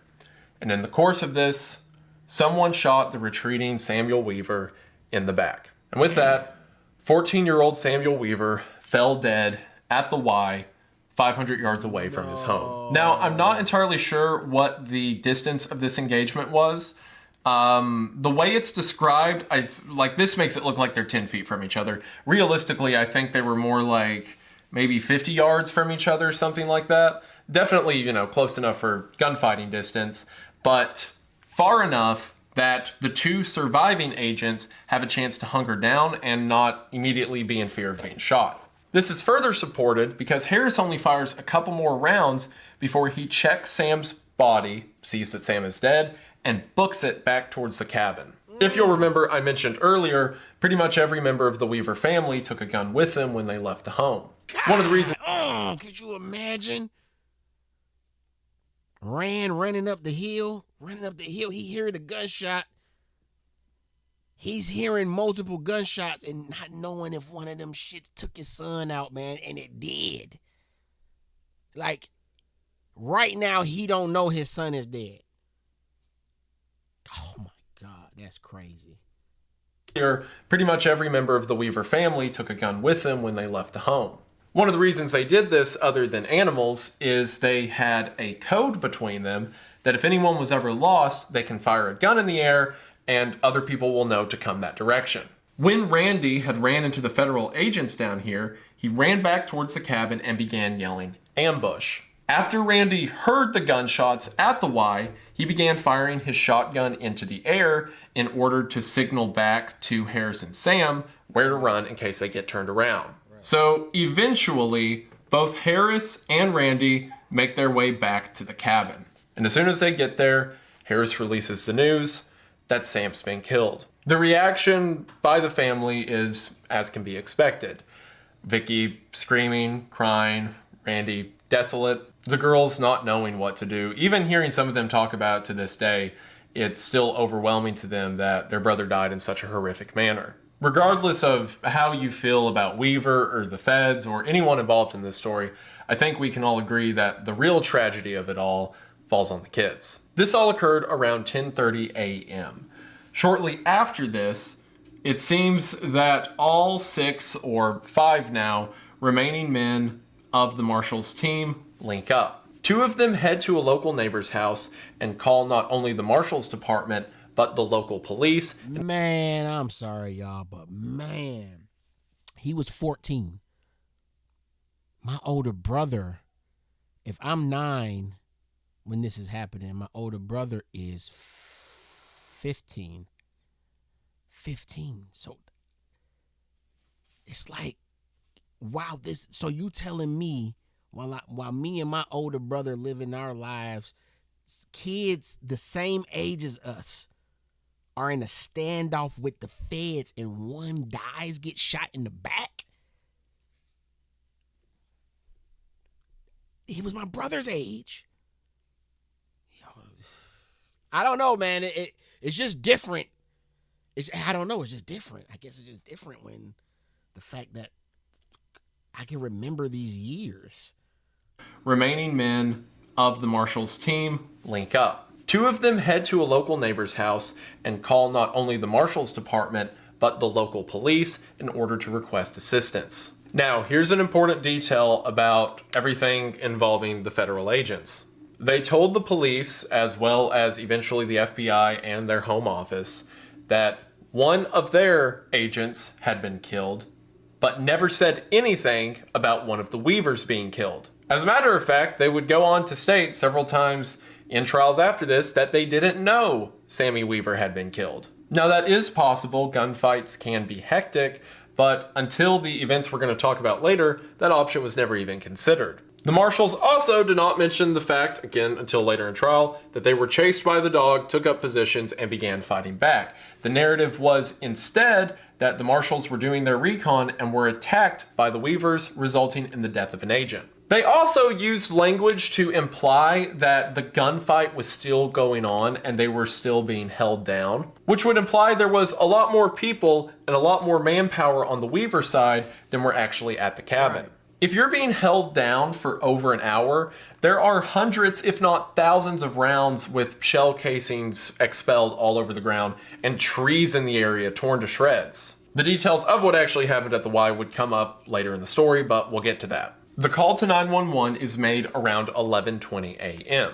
Because of the level of complexity, considering who all is involved, how many channels it had to go through, the local police wouldn't show up to assist the Marshals until 8:30 p.m. Between the time of the call and the Marshals showing up, Vicki Weaver decides in the cabin that she's going to go get her boy's body. So, as dangerous as it is, considering the Marshals were right there shooting at them a minute ago, perhaps the Weavers consider that that was during a gunfight, and if they simply walk out, they won't be shot at. So, Randy and Vicki make their way back to the Y, where they recovered their son's body. Knowing that they're still under surveillance and likely won't be able to bury him right now, they place him in a small shed out behind their cabin. As the family continues to mourn the loss, local police show up, get the body of Deegan out of there, and return back to the base at the bottom of Ruby Ridge around 1 a.m. Now, I couldn't imagine watching my mom and dad run down the hill to go get my older brother's dead body and drag him up the hill, pick him up and bring him up. I couldn't imagine that. I couldn't imagine that. And return back to the base at the bottom of Ruby Ridge around 1 a.m. Now, again, the series of events that I just described are the way that it would come out at the end of all of this. But the narrative at this time is that marshals were checking out the property, one of them got gunned down, and the Weavers are thirsty for blood. It's because of that that the FBI took such extreme measures that we're going to talk about in just a second. Following this, the siege at Ruby Ridge exploded. Now it wasn't just a guy who had a warrant for his arrest and wouldn't leave his house. Now it was a group of people who killed a federal agent. Immediately, neighbors were evacuated from their homes and all roads in and out of the area were shut down. Anytime a federal agent is killed, it immediately becomes the FBI's case. So now for the second time in this story, one government agency passes it off to another when the US Marshals pass the case to the FBI. The narrative that was given to the FBI was that a group of dangerous militant members knowingly fired on and killed a federal agent, and that non-combatants within the house, in other words, Vicki and the children, could be hostages held captive by Weaver and Harris, and that the marshals don't know how many people may be in the cabin at this time. Because of this, the FBI's response was extremely aggressive. For one, the FBI sent in the Hostage Rescue Team, or HRT, a group trained and usually tasked with saving hostages from active shooter scenarios. Now the lady that done ran down the hill to pick up her dead son y'all killed is now a hostage. All right, bro. While y'all firing at them. Okay, bro. Okay, because that's what you going to tell the Fed so they can come in hot? They can come in on 10? This shit is nutty. Yo, that shit nutty, man. That shit, man. Trained and usually tasked with saving hostages from active shooter scenarios. The HRT arrive at the mobile base at the bottom of Ruby Ridge at 4:45 a.m. in the early morning hours of Saturday, August 22nd. FBI agent Gene Glenn, who oversaw the operation, arrived a few hours earlier and began setting up checkpoints and different positions for FBI team members. The governor of Idaho declared the situation a state of emergency, which allowed the FBI and local law enforcement to employ things from the Idaho National Guard. What this meant is that local agents now began to employ things like helicopters and armored personnel carriers to the base of Ruby Ridge. Due to the information the FBI was given that the individuals in the cabin may take the rest of the family as hostages and that they're knowingly just trying to kill as many federal agents as they can, the FBI employed a set of very controversial rules of engagement. Now, for those that don't know, rules of engagement is effectively the rules an officer or soldier or what have you have to follow in order to engage the enemy. What this typically looks like, for example, United States police officers, is a police officer is not allowed to use lethal force unless they believe their life or the life of someone else is in immediate danger. So if you go up and start talking to a guy and you see a gun on his hip, you can't just pull your gun and shoot him, but say that guy gets mad and then pulls the gun and starts to point it at someone, then you can probably shoot him. You only take the life of another individual in the moments that would save another life. Now, of course, these rules in, say, the military or active war zones are much different. In cases where it's already understood that enemy forces are hostile, it could be something like if you see someone with a gun, not necessarily pointing it at anyone. In extreme cases, it could be, military-aged males or something like that could qualify for your ROE. But on American soil, we typically like to keep the idea that the police won't kill someone unless they're actively about to kill someone else. After a lot of debate and confirming their rules of engagement with the home base back in Washington, at 2:30 p.m., the following rules of engagement were given to HRT members. A. If any adult male in the compound is observed with a weapon prior to the surrender announcement, deadly force can and should be employed, if the shot can be taken without endangering any children. B. If any adult in the compound is observed with a weapon after the surrender announcement is made and is not attempting to surrender, deadly force can and should be employed to neutralize the individual. C. If compromised by any animal, dog, that animal should be eliminated. And D. Any subjects other than Randall Weaver, Vicki Weaver, Kevin Harris presenting threats of death or grievous bodily harm, the FBI rules of deadly force are in effect. Deadly force can be utilized to prevent the death or grievous bodily injury of oneself or that of another. It is that first one, and yeah, the thing that, like, if a dog barks at you, you can shoot it, but insert ATF shooting dog meme here. But it's the first one that gained so much controversy in the trials that would follow. Anyone that just has a gun and prior to a surrender announcement. It was known on surveillance, and especially after what just happened, the guys are going to be walking around holding rifles or having a rifle slung over their arm. Without identifying yourself or telling them to freeze or stop or give up or anything, you just kill them. And while rules like that may be justified if there's someone inside holding a gun to the kids' heads, out of every bit of information that the feds have at this point, that is an absurd conclusion to jump to. Even not considering the fact that the agents shot first and never identified themselves. Several FBI agents would later testify that they thought the ROE was overkill and shouldn't have been employed, again, against a guy who missed a court date. But now an agent was dead and the feds wanted... Okay, thank you. Okay, so I didn't miss nothing. I didn't miss nothing. Oh, man, I didn't miss nothing. All right, okay, because what is this about, bro? Who did he hurt? Who did he upset? Been employed, again, against a guy who missed a court date. But now an agent was dead and the feds wanted someone to pay for it. Meanwhile, inside of the cabin, the family was desolate. After setting Sam in the shed, according to Sarah Weaver, the family just kind of sat around in silence. The three adults discussed if they should walk out and surrender, but they were all afraid because the feds shot first without giving any clarity as to what they were doing there or telling them to stop, be arrested, what have you. Or they did with Randy, at least not in Sam's case. They all figured that after Harris shot a marshal, they were probably just going to kill him on sight. So the family sat around for a while. They didn't know what to do. Sarah remarks that Vicki, at one point, it had began to rain a little bit, and Vicki said that she should put out some buckets of water to collect rainfall because they probably won't be able to go down to the well while this is going on.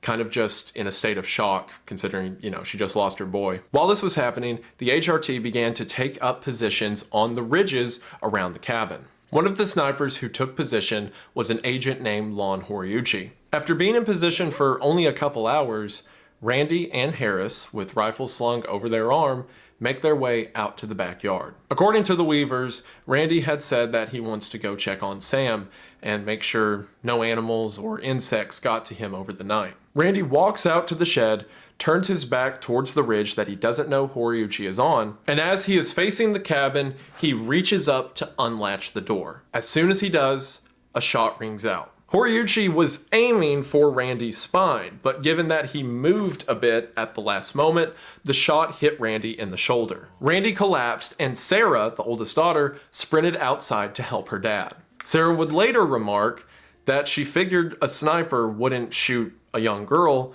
so she stood in between Randy and where she thought the shot came from. Randy begins to yell that he's been hit, and Sarah and Harris help him stand up, and the three of them begin running back to the cabin. The back door of the Weaver cabin had a bungee cord attached to the top of it, so that way the door would always shut, and, you know, no one could leave the door open and let all the cooler hot air out. So Vicki Weaver, while holding their 10-month-old child, was standing just behind the door, holding it open so that the three of them could run back inside.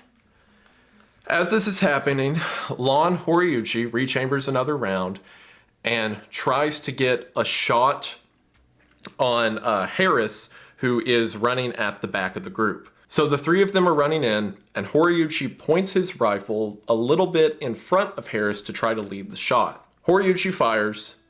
The shot goes through the air.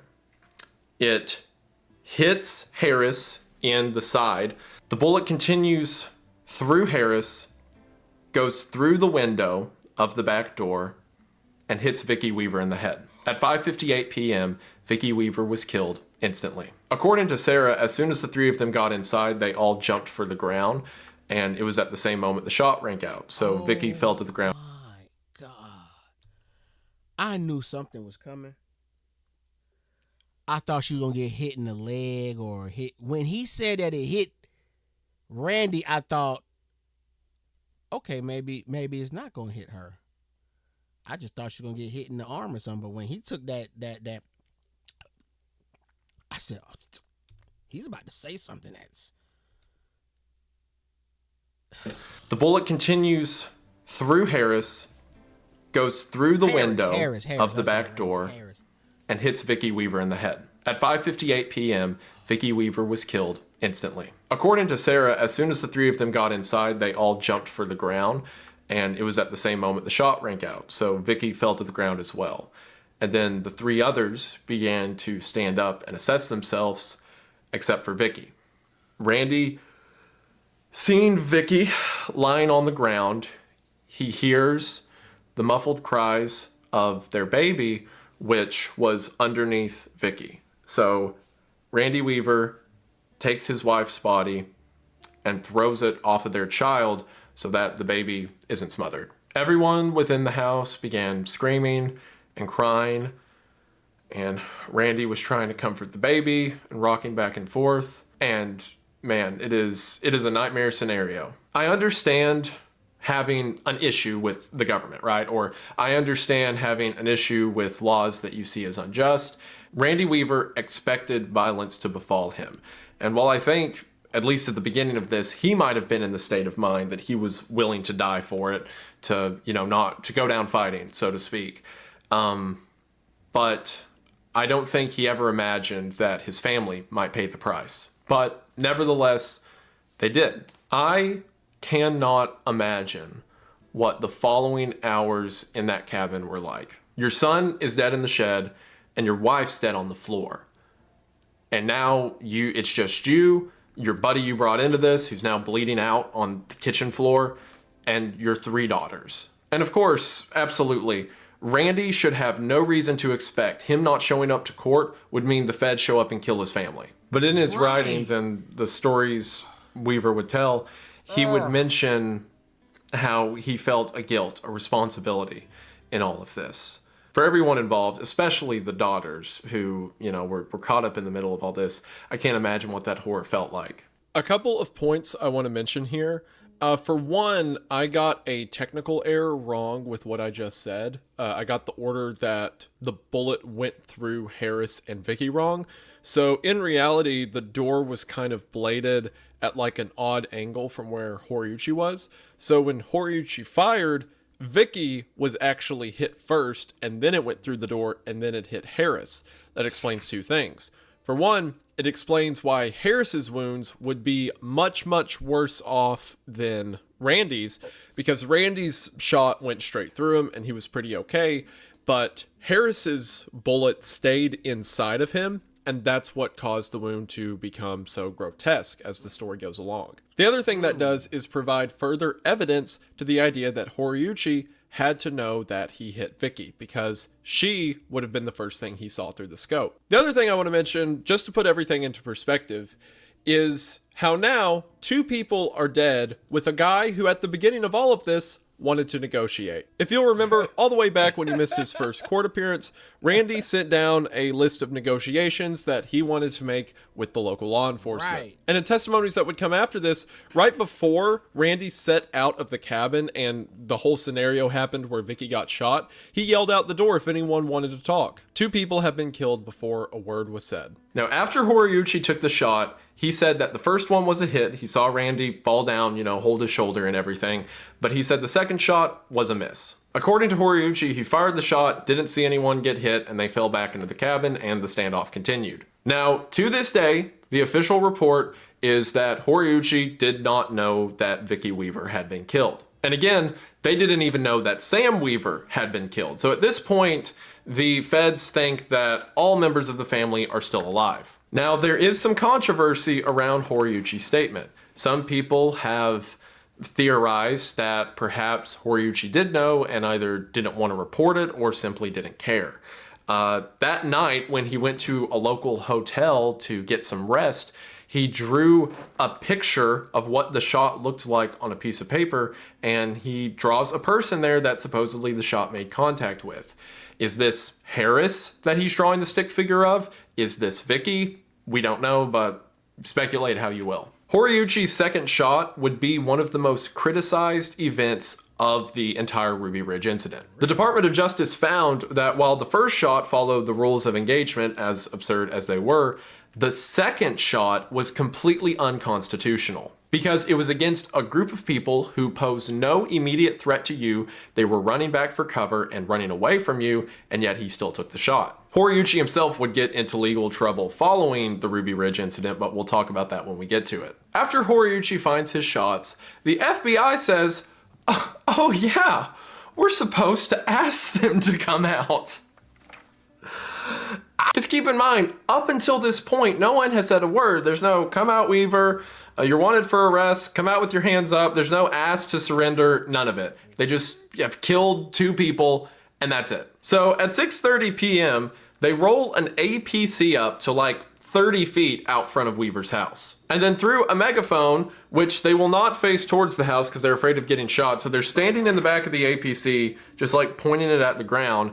They tell Randy that they have a warrant for his arrest and now he should come out. The feds wait there for a while and then drive the APC back down the hill. It's also beginning at this point that the Weavers don't step out of the house again for anything. Again, they were standing inside of the house near a window and Vicki got shot. So for the rest of the siege, they crawl around on the floor underneath every window to get from one room of the house to the other. Harris is losing so much blood and in so much pain at one point in the night, he asks Randy to kill him. And Randy tells Harris that he can't do that, and if he wants that to happen, Harris has got to do it himself. Using what medical equipment they have, they try to stop the wound, but very quickly, infection begins to set in. For the rest of the standoff, Harris lies on the kitchen floor, bleeding and shivering as his wound gets worse and worse. The next day, August 23rd, the FBI roll up once again in an APC and begin to talk on the megaphone. Now, I heard some reports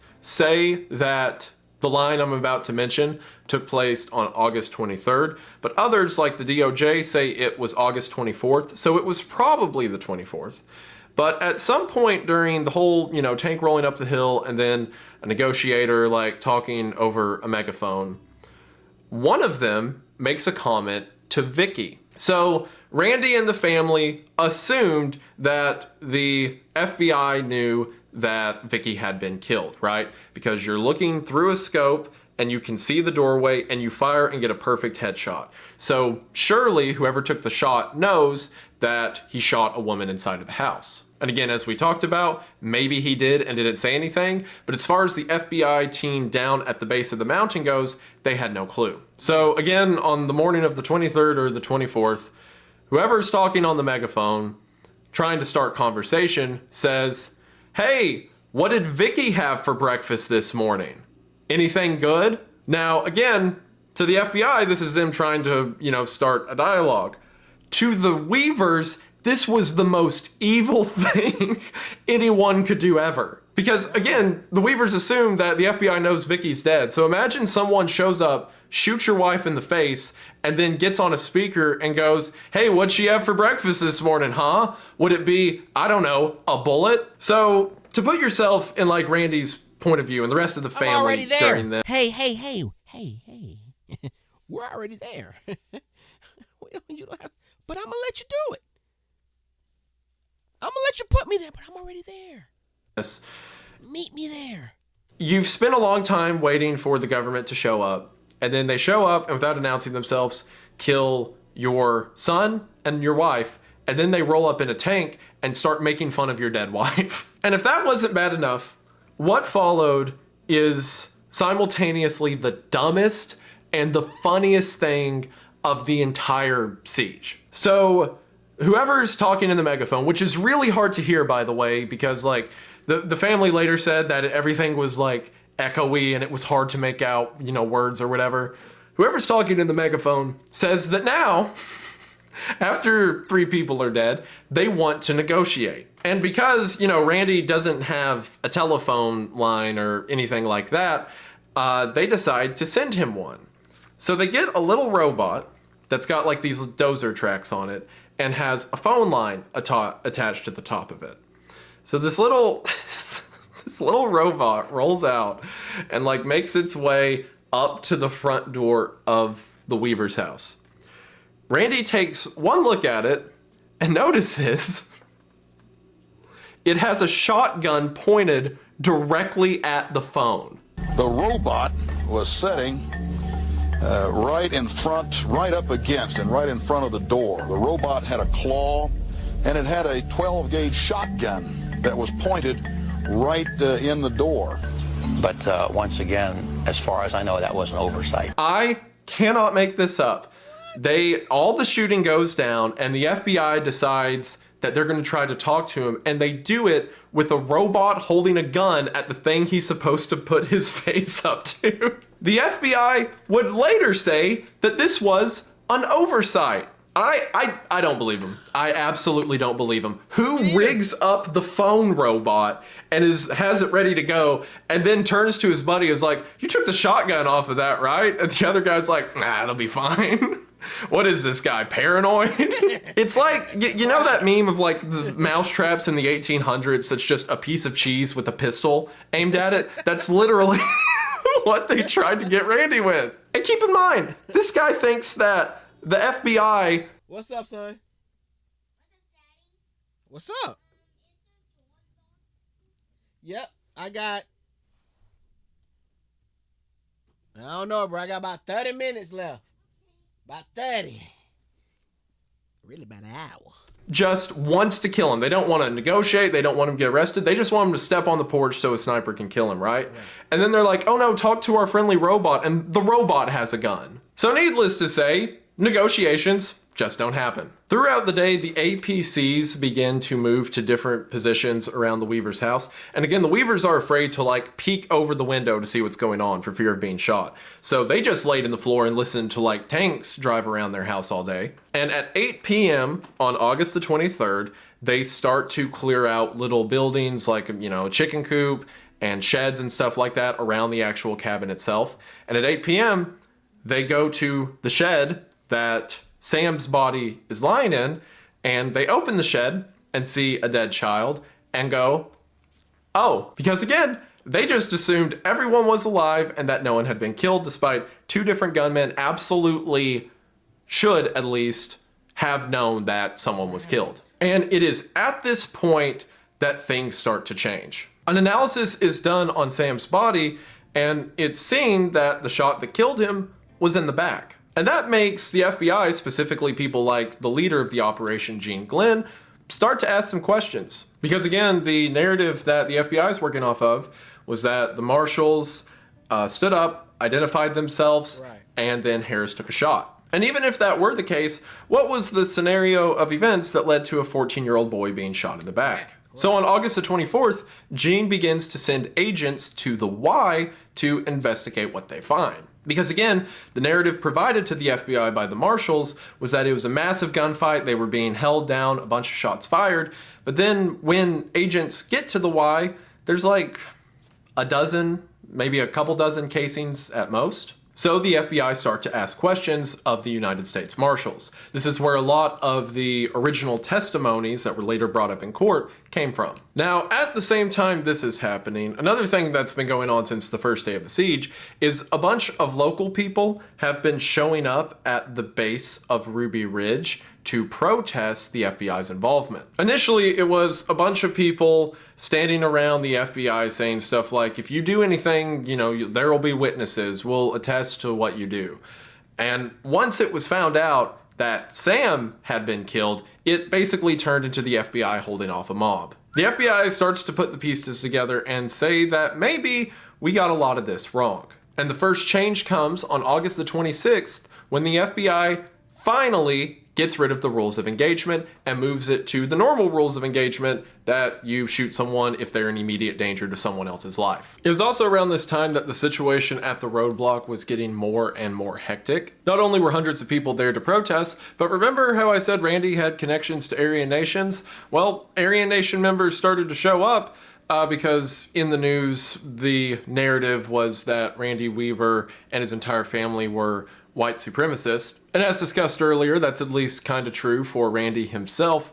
But it didn't help the public outlook of the event when the camera panned over and there was a bunch of people doing, the SIG hail and whatnot. The one device that the Weavers did have to listen to the outside world was a radio. And during the entire standoff, the radio was left on as they were hearing updates about what was happening at the bottom of the mountain. Randy began to fear that the government may storm the house in order to end the siege. But he also doesn't want to step out of the house because he assumes they're just going to shoot him. So on August the 26th, the same day that the rules of engagement were loosened, Randy asked to speak to his sister Marnish Joy, who he heard on the radio arrived at the checkpoint. For 2 days, the APC comes up to the mountain and his sister begins to speak with a megaphone, but because the FBI won't let her leave the APC, Randy can't really hear her and she can't really hear him. Because, you know, we wouldn't want these guys to have got an innocent woman killed in the midst of all this, right? On August the 27th, Randy hears over the radio that Bo Gritz has arrived at the bottom of Ruby Ridge.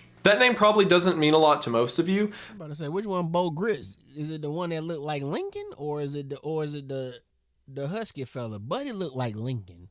That is Abe Lincoln carrying that Red Cross box. That's Lincoln. That supply box. Look at him. Gritz has arrived at the bottom of Ruby Ridge. That name probably doesn't mean a lot to most of you, but in the 90s, Bo Gritz was seen as a prominent figure within military communities. Bo Gritz served in Vietnam as a Green Beret, and after the war was over, was very instrumental in getting prisoners of war and those missing in action out of Vietnam. He started a bunch of campaigns to support veterans. He would tour around to gun shows and stuff like that. I thought I was hearing it wrong, but his name really is Bo Gritz, and that's Gritz with a Z. Stop playing with me. Bo Gritz, that sounds like a hometown hero. That sounds like he was the star football player, but he went on to become a Green Beret. Because what? That boy named Bo Gritz. And in 1988, he even ran for president. Oh, that's the president. I just read the banner on the podium. Bo Gritz for president. Fix America first. Huh? Imagine that. America first. Even way back in 90, what was it? 90, whatever this is. Look at that. We're still there. We still ain't quite made it. Yeah. So basically, Bo Gritz was the kind of guy that Weaver would respect. So similar to Randy's sister, the FBI drove him up next to Randy's house in the APC. Bo Gritz tries communicating through the megaphone, says, "This is stupid," and just walks out of the APC. He walks all the way onto the front porch of Weaver's cabin, knocks on the door, and asks to talk. The first time in the midst of all of this, someone just had a conversation. Bo asks Randy what's going on. Bo had been briefed on the situation as far as... And wait, if I'm not mistaken, the Weavers have not fired, besides the son, the Weavers, once they got barricaded in the house, they ain't been busting shots at the feds. They just been in the house, right? Like, what? They not even shooting at y'all. Conversation. Y'all shooting at them. Y'all got snipers. Taking out wives with children in their hands, in their arms. Come on, man. Bo asks Randy what's going on. Bo had been briefed on the situation as far as the FBI had known. Randy responds by saying, "I've been shot, Harris is bleeding out, and Vicki's dead." He immediately gets back in the APC and goes back down to the FBI's command post, where he tells everyone what happened. When the announcement was made that Vicki Weaver was killed by the second sniper shot, the angry crowd that was at the bottom of the mountain turned into a mob. Pressure was mounting fast for the FBI to do something, because so far it looks like they messed up a lot, and if something good doesn't come out of this, they'd be in a lot of trouble. Over the next couple days, Bo Gritz makes trips back and forth from the cabin. As you can imagine, Randy is furious and does not want to come out of the cabin as he's afraid he'll be killed. It's also worth noting, Randy and Harris were so convinced that they were going to die that they had Sarah write up their testimony of everything that went down. So that way, if they die, there will be some evidence of their version of events. Bo assesses the condition of Harris, who is feverish, his wound looks awful, and he's probably got 72 hours left in him. He tells Randy that Randy can take his time and come to whatever terms he wants, but they need to get Harris to the hospital right now. Harris reluctantly agrees and is accompanied by Bo to the bottom of the hill, where he turns himself in at 6:27 p.m. on August the 30th. He's immediately transported by helicopter to a nearby hospital, and after receiving medical attention, Harris makes a full recovery. As soon as Harris surrenders, Bo Gritz... I just knew he was dead. I just knew he was dead. And he made it. this is nuts, man. This is nuts. Giving medical attention, Harris makes a full recovery. As soon as Harris surrenders, Bogrits, along with... Bruh, he thought he was dead. He thought he was dead. He wrote a testimony. He thought he was dead. And then you just find out you're not dead. You're just not dead. What does that do to your psyche? What does it do to you when you survive dead? Because you dead. In your head, you're dead, man. And you survive dead. Shit. You didn't escape death. Because in your head, you was already dead. Man, shit. Attention, Harris makes a full recovery. As soon as Harris surrenders, Bogrits, along with a friend of the Weavers named Jackie Brown, come back to the cabin to move Vicki's body. Vicki had been lying in the floor of that house for 9 days at this point. The girls had laid a sheet over her, but the area around was stained black with the carnage of the gunshot. It was a very, very brutal sight, and Randy agreed that to whatever effect can be done at this point, Vicki's body should be taken care of. As Bo and Jackie pick up her body and begin to leave, the daughters plead with him to not let her body touch the ground. When Vicki's body is brought to the bottom of the mountain, there's kind of like conflicting reports as to what the FBI's response is at that point. All of them agree the situation needs to end soon, that this has gone on for too long, but there's disagreement as to what that looks like. Many think that a use of extreme force would be necessary because it's Randy's fault that all of this has transpired. On the morning of August the 31st, Bogrits comes to Randy and tells him effectively that the FBI wants this to be over, they're getting hasty, and I don't know what decision they're gonna make, but if you come with me right now, I promise nothing bad will happen to you and I'll walk down there with you together. Randy, destroyed and trusting Bo at this point, takes his daughters with him, and together, the 4 survivors exit the cabin, which means on the morning of August 31st, the 11-day siege of Ruby Ridge finally ended. Randy was arrested and taken to receive medical treatment for his gunshot wound. I didn't really mention it earlier, but the bullet passed clean through on him, so while it hurt a lot, he didn't have a lot of damage to his body. The daughters were taken by the state and eventually sent to live with their grandparents, before after that living with their aunt and uncle who they were closer to. Both Randy and Harris were arrested and charged for the first-degree murder of Marshall Deegan, again the marshal who was shot when all of this began. To give you an idea of how gung-ho the feds were to get a charge on somebody in the midst of this, they briefly considered charging Sarah as an adult and also implicating her in the first-degree murder. However, this idea was eventually dropped. In the media, there was a lot of misinformation that was passed around during this time. For example, They did that to me when they raided me. They raided me and they didn't find what they thought they were coming to find. They said, look, hey man, look man, the big boss came in after all the commotion. Hey man, look man, we'll leave everybody here. We won't take anybody. We'll just take you. Just tell us where the stuff is at. I told them ain't no stuff. They said, I promise, cause I kept asking, are y'all gonna take my girl? Y'all gonna take my girl, who is now my wife? Y'all gonna take my girl? Not mind you, this happened in 2012. Y'all gonna take my girl? Don't take my girl. And so they was using that against me. You know what I'm saying? I'm like, don't take my girl to jail just because she was in the room with me. Don't take her. So they used that and, but ain't nothing here, dog. I don't know what to tell you. So they took everybody. They took 5. They took me.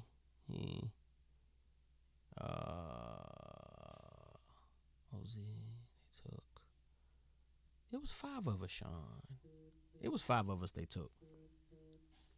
And I'm like, bro, y'all told me y'all wasn't taking nobody. Y'all raided, y'all trashed the house, didn't find anything. Y'all told me y'all wasn't, and now here we are, everybody going, boy, they wanted something to stick so bad. And the little bit that they did get, it was wet. So they tried their best and nothing. I took the charges for everybody. They let everybody go. I put everything on me because they was charging us with the same thing anyway. I put it all on me, got me a lawyer, spent all my money, and got the hell up out of there. I did a day in jail. example, it was said that Bo Gritz and Randy Weaver had served together in I guess they was just mad because they did all of that, and they was like, wait, whatever the tip was they got that we had, damn, I guess I could probably do a video explaining this whole story. It might take like an hour or so. I don't know.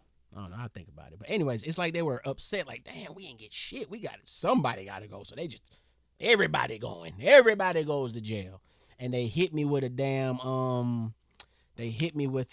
bootlegging charge because we got a studio in the house. The studio that I'm always talking about, we got a studio in the house, and we had CD towers where I know I used to do music. So we were burning our own CDs, and they hit us with bootlegging, and that's the felony that they hit me with. They couldn't get nothing else to stick, so they got that. They hit me with bootlegging. The judge was like, man, bro, get up out of here, man.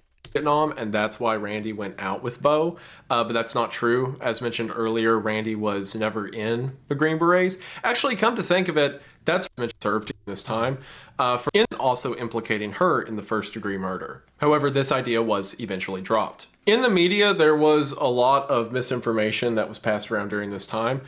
For example, it was said that Bo Gritz and Randy Weaver had served together in Vietnam, and that's why Randy went out with Bo, but that's not true. As mentioned earlier, Randy was never in the Green Berets. Actually, come to think of it, that's probably why the false narrative that he was a Green Beret gets passed around so much. Because Bo Gritz definitely was a Green Beret, so if the news kept saying they served together, that would mean Randy was also probably a Green Beret. But yeah, that just didn't happen. Both sides of the argument had extreme perspectives of why. That's crazy. I could see how the media can make that story be true to people.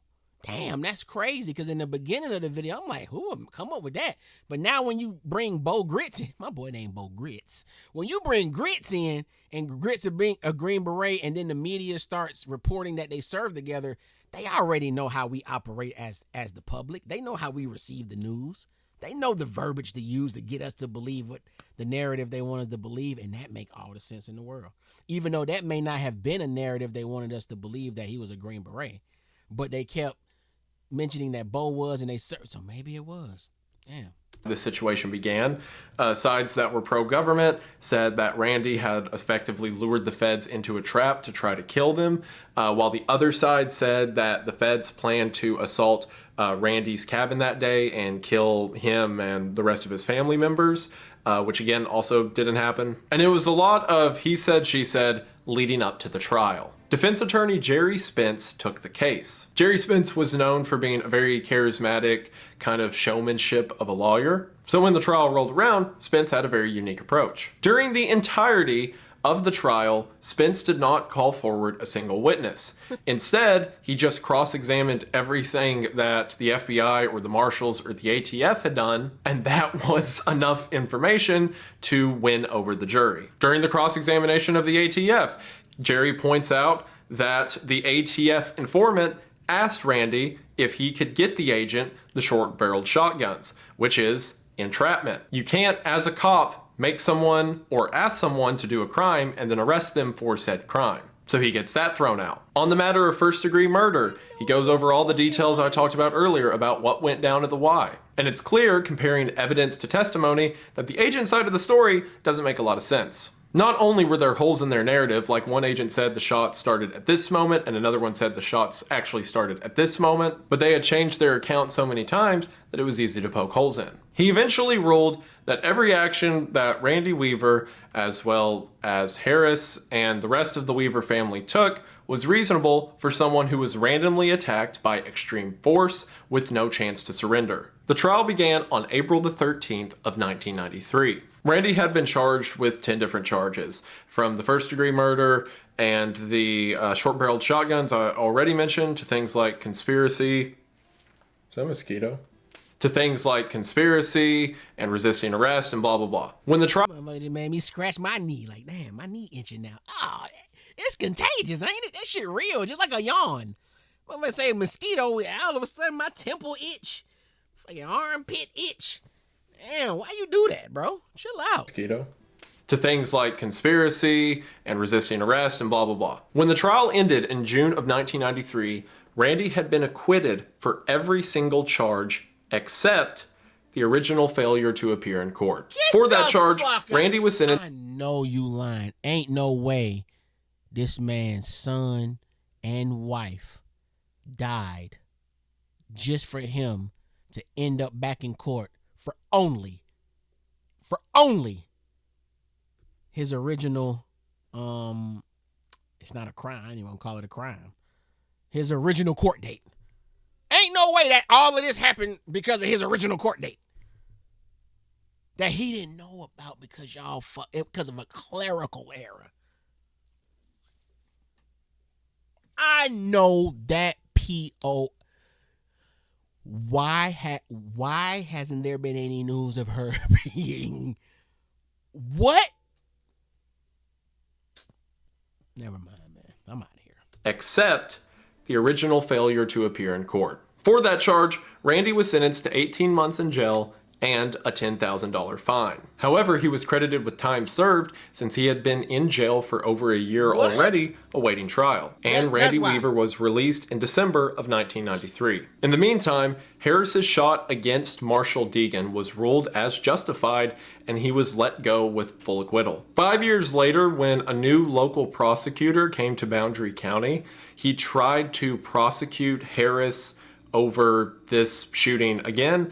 I guess that the prosecutor was just really mad that he got away with it, but obviously that couldn't go through because double jeopardy. The same FBI hostage rescue team that was at Ruby Ridge would be deployed to another little location called Waco, Texas that same year. In response to this, the Department of Justice had a massive crackdown on FBI operations. They assembled something called the Ruby Ridge Task Force that compiled a 542-page report of the HRT's actions both at Ruby Ridge and Waco. The main things they criticized about Ruby Ridge was the rules of engagement and Horiuchi's second shot. Largely because of the events of Ruby Ridge, rules of engagement have now, for the most part, been standardized across the board. Again, if someone's life isn't in immediate danger, you can't take someone else's. The other thing that they were super critical of, as mentioned, is there was no dialogue or conversation ever opened with Randy before they started shooting. On top of that, more details came to light.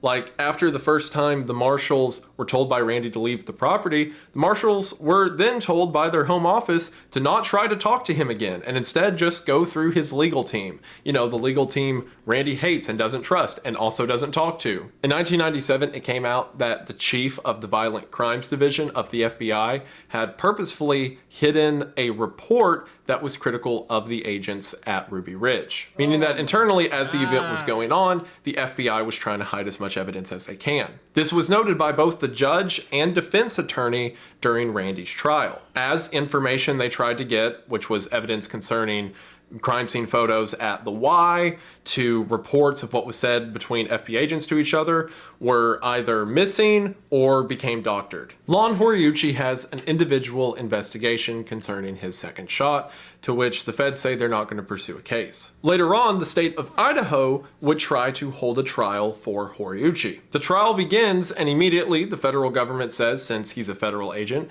this is their case. Idaho passes off the case to the feds, and the feds immediately drop the case. But then a circuit county judge says that the feds need to reopen the case, so they reopen it, and then it gets transferred to another division that gets dropped again, then somehow it goes back to Idaho, and after like 3 or 4 flips of Horiuchi being on trial then not on trial, eventually when Idaho gets a hold of it, the prosecutor drops the case, saying that it's effectively unwinnable because the government will just keep having them jump through hoops for years and years before they admit any fault. And keep in mind, Horiuchi was also one of the snipers who was stationed at Waco, which if you want to know how... I gotta go get me a refresh on this Waco. I guess I gotta do this Waco video.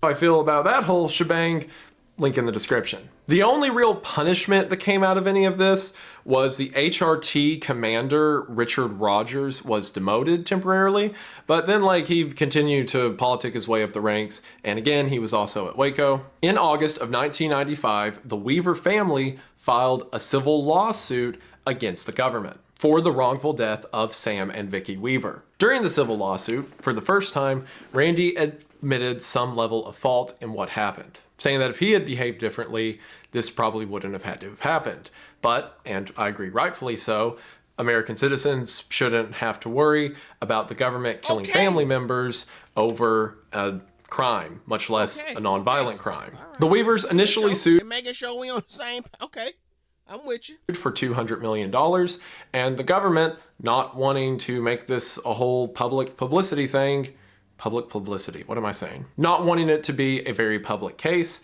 they settle outside of court, to which Randy is awarded $100,000, and the 3 oldest daughters are awarded $1 million each, totaling up to $3.1 million. From here, things began to die down. In 1998, Randy published his own book titled The Federal Siege at Ruby Ridge in Our Own Words, which is where a lot of his details of what happened during the siege came to be. Sarah Weaver would also publish her own book over the events, as well as give several interviews and podcast appearances to tell her side of the story. I will say I really like Sarah Weaver. In all the appearances and interviews I've watched of her, she has, for one, a pleasant demeanor, but also she has found a peace about everything that's happened. She forgives the federal government and the agents that were responsible. She has found a more, I'll say, charitable version of Christianity, and doesn't hold hate in her heart for anything that happened, and instead doesn't want people to see Ruby Ridge as a reason to be violent, to do more evil actions, and instead learn from it so we can be better in the future. Now, for as much as it seems Sarah has progressed since the events of Ruby Ridge, Randy did the opposite. It seems, and again, I never knew the guy, but from interviews and testimonies from those around him and things like that, it seems he became very bitter after the events that happened. And while it's perfectly rational to be angry over the events that happened, it seems that he just decided to live in it. To give you an idea of how much he changed, in 2007 there was this protest against taxes that was getting violent and police were showing up. Randy, like in between Ruby Ridge and then, would go to a lot of different like militia camps or places where there was some kind of government standoff. He would go and like help protest. So he was at this tax protest, and someone in the crowd remarked that you might be killed, and Randy said that he wants to die because he's an atheist and just wants to see what happens, which is a far, far cry from the people who wrote letters to the government saying the end times were coming, right, and talked about, you know, the judgment of God, to now just say he's an atheist and doesn't care. Again, I don't really, it's hard to have sympathy for Randy given his, I guess, stubbornness, so to speak, that kicked a lot of this off, as well as his own, you know, personal hatreds and whatnot. But it's, I guess it's tragic to see anyone go to waste, right? Last couple things I want to stop in to mention is, for one, the media's response to Ruby Ridge was as could be expected. Similar to how, as the siege was going on, it was just framed as justified actions on behalf of the government, and a bunch of crazy, you know, radical extremists showed up to protest. So people who oppose that narrative use that as fuel to further oppose media, and things kept going the way they always do. Another massive effect of Ruby Ridge, and its most tragic one, is that of the Oklahoma City bombing. Timothy McVeigh, who carried out the Oklahoma City bombing, was a very loud proponent against the government's actions at Ruby Ridge. So much so that during the trials of Lon Horiuchi, or what little trial existed, he would sit outside handing out bumper stickers with Lon Horiuchi's home address. And of course, when McVeigh would eventually commit the attacks of the Oklahoma City bombing, he cited Waco and Ruby Ridge as his reasons for doing so. Oh, wow. Again, one senseless tragedy usually begats another. Ruby Ridge has made its way into so many different aspects of pop culture. In 1996, there was a mini-series about the events of Ruby Ridge,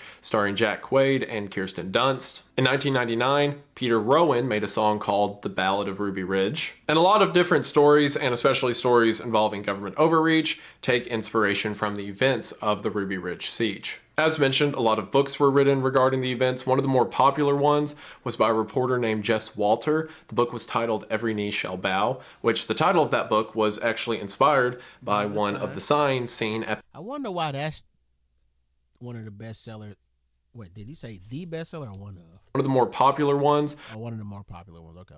Not saying that the one that the actual family wrote isn't popular. Okay, my bad. was by a reporter named Jess Walter. The book was titled Every Knee Shall Bow, which the title of that book was actually inspired by one of the signs seen at the Weavers' compound. Years later, Harris would sue the government for damages, and after the government responded that someone who killed a federal agent will never receive money from them, Harris received $380,000. On May the 11th of 2022, Randy Weaver passed away at the age of 74 due to natural causes. And according to those around him, it seems that even at the end of his life, Randy never found peace. And with that, we have the end of the Ruby Ridge siege. So, what is there to say about it? Similar to most of these situations involving some kind of government standoff, like Waco, for example, I think it's once again a symptom of hubris. Maybe if at some point he had stepped out, or maybe if during the initial, time that he was wanted for failure to appear in court, he just walked off the mountain. Maybe all of this could have been avoided. Right. At the same time, he shouldn't have to worry that his wife and son will be shot if he doesn't go to jail. On the government side, just as what happens with these government issues over and over again, a failure to admit fault leads to more faults. If the ATF would have told the marshals that Randy wasn't as expressly violent as they made him out to be, maybe the marshals wouldn't have responded with such powerful force. And then maybe if when the marshals passed it off to the FBI, they gave a more accurate accounting of events instead of a series of events that made them look better, the FBI wouldn't have established a kill on sight order. Randy is not where my anger lies in this story. I talk about all kinds of different people on this channel. I talk about serial killers, I talk about cult leaders, I talk about cannibals sometimes. I talk about all kinds of... No, you don't, man. Let me tell you, bro, in 2023, I went on a serial killer binge, all Criminal Mind, all the shows, all the Netflix docs. Dexter, you telling me he talking? Come on, man. Y'all lying. Y'all lying to me. He ain't got all that goodness on this channel. Shit. Man, it's going to be a long year. It's going to be a long year. I talk about cult leaders, I talk about cannibals sometimes. I talk about all kinds of evil people, and there are a lot of evil people out there. The reason I don't worry about them, and 99% of the population doesn't go around worrying about them every day, is because there are barriers and systems in place to protect the good from the bad. Randy Weaver was a dude who lived in Idaho and allied himself with some very wicked people. Those are a dime a dozen. I am not distraught and hurt over Randy Weaver's personal morality or decisions. I am brokenhearted over my government's bad decisions. If they're to be believed and their purpose is to keep us safe and keep our best interest in mind, then what does that look like when anytime a situation goes bad, they refuse to de-escalate and continue to say it wasn't their fault? If there is no culpability, if there's no admittance to something going wrong, then therefore everything that happened in your mind is the way it's supposed to go. So if that's how you want to be treated, that's how you'll be treated. If they're so desperate to earn the reputation as a hammer willing to dispel any dissent that comes their way, then cool, they've earned it. There should be a sacrecy to the office of our leaders and our protectors. They should not be the lowest common denominator of a population. Both sides of this conflict kept beating their chest over and over to get the other one to back down. And eventually, the federal government did that by killing a young boy and his mother. So, congrats, you win, I guess. Ruby Ridge does not need to have a perfect family who never did anything wrong to be an example of government overreach, because as it stands, it is an example of government overreach. The reason I get so fired up about Ruby Ridge, and the reason most people do, isn't because I just hate federal agents or anything. As a matter of fact, most federal agents I've talked to agreed that both Ruby Ridge and Waco were tragedies that never should have happened, but that's not the official report, is it? The official report is that they dispelled the threat. Mission accomplished. If they're to be looked at as anything other than tyrants, then they'd have to be better. And the reason that I get so upset about it is because I want us to be better. I want us to mean something. And Ruby Ridge... I feel that, man. Damn, man. Something so simple is so hard, man. About it is because I want us to be better. I want us to mean something. And Ruby Ridge is an important story to remember so that, hopefully, we don't make the same mistakes again. But of course, I'm just a YouTuber. I just make funny, goofy videos, so what do I know? But now, hopefully, you know more now about Ruby Ridge than you did when you started this video. And if you did, that's great, and I greatly appreciate it, and I just want to say thank you for watching. Really though, thank you all so much for watching. It really does mean the world. Ruby Ridge is something that I've wanted to cover for a really long time, ever since the Waco video, and I've always just kind of kept putting it off, but I just came back around to the story, figured now would be a good time, so hopefully you all enjoyed. I really appreciate it. It was weird for me because I went into it under the, I guess, the interpretation most people have of, like, Randy was a completely innocent guy, you know, like the government just preyed on one random guy who made a couple short shotguns, right? But it was more than that, which, again, doesn't alleviate the government's actions, but it does paint almost a more tragic picture of the fault on both sides. Anyway, you all heard the video. I hope you enjoyed it.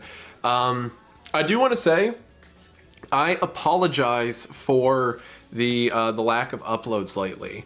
With everything going on in my life, getting married, to starting the 2 new podcasts and stuff, I kind of needed to slow down here on the main channel for a while just while I got everything in order.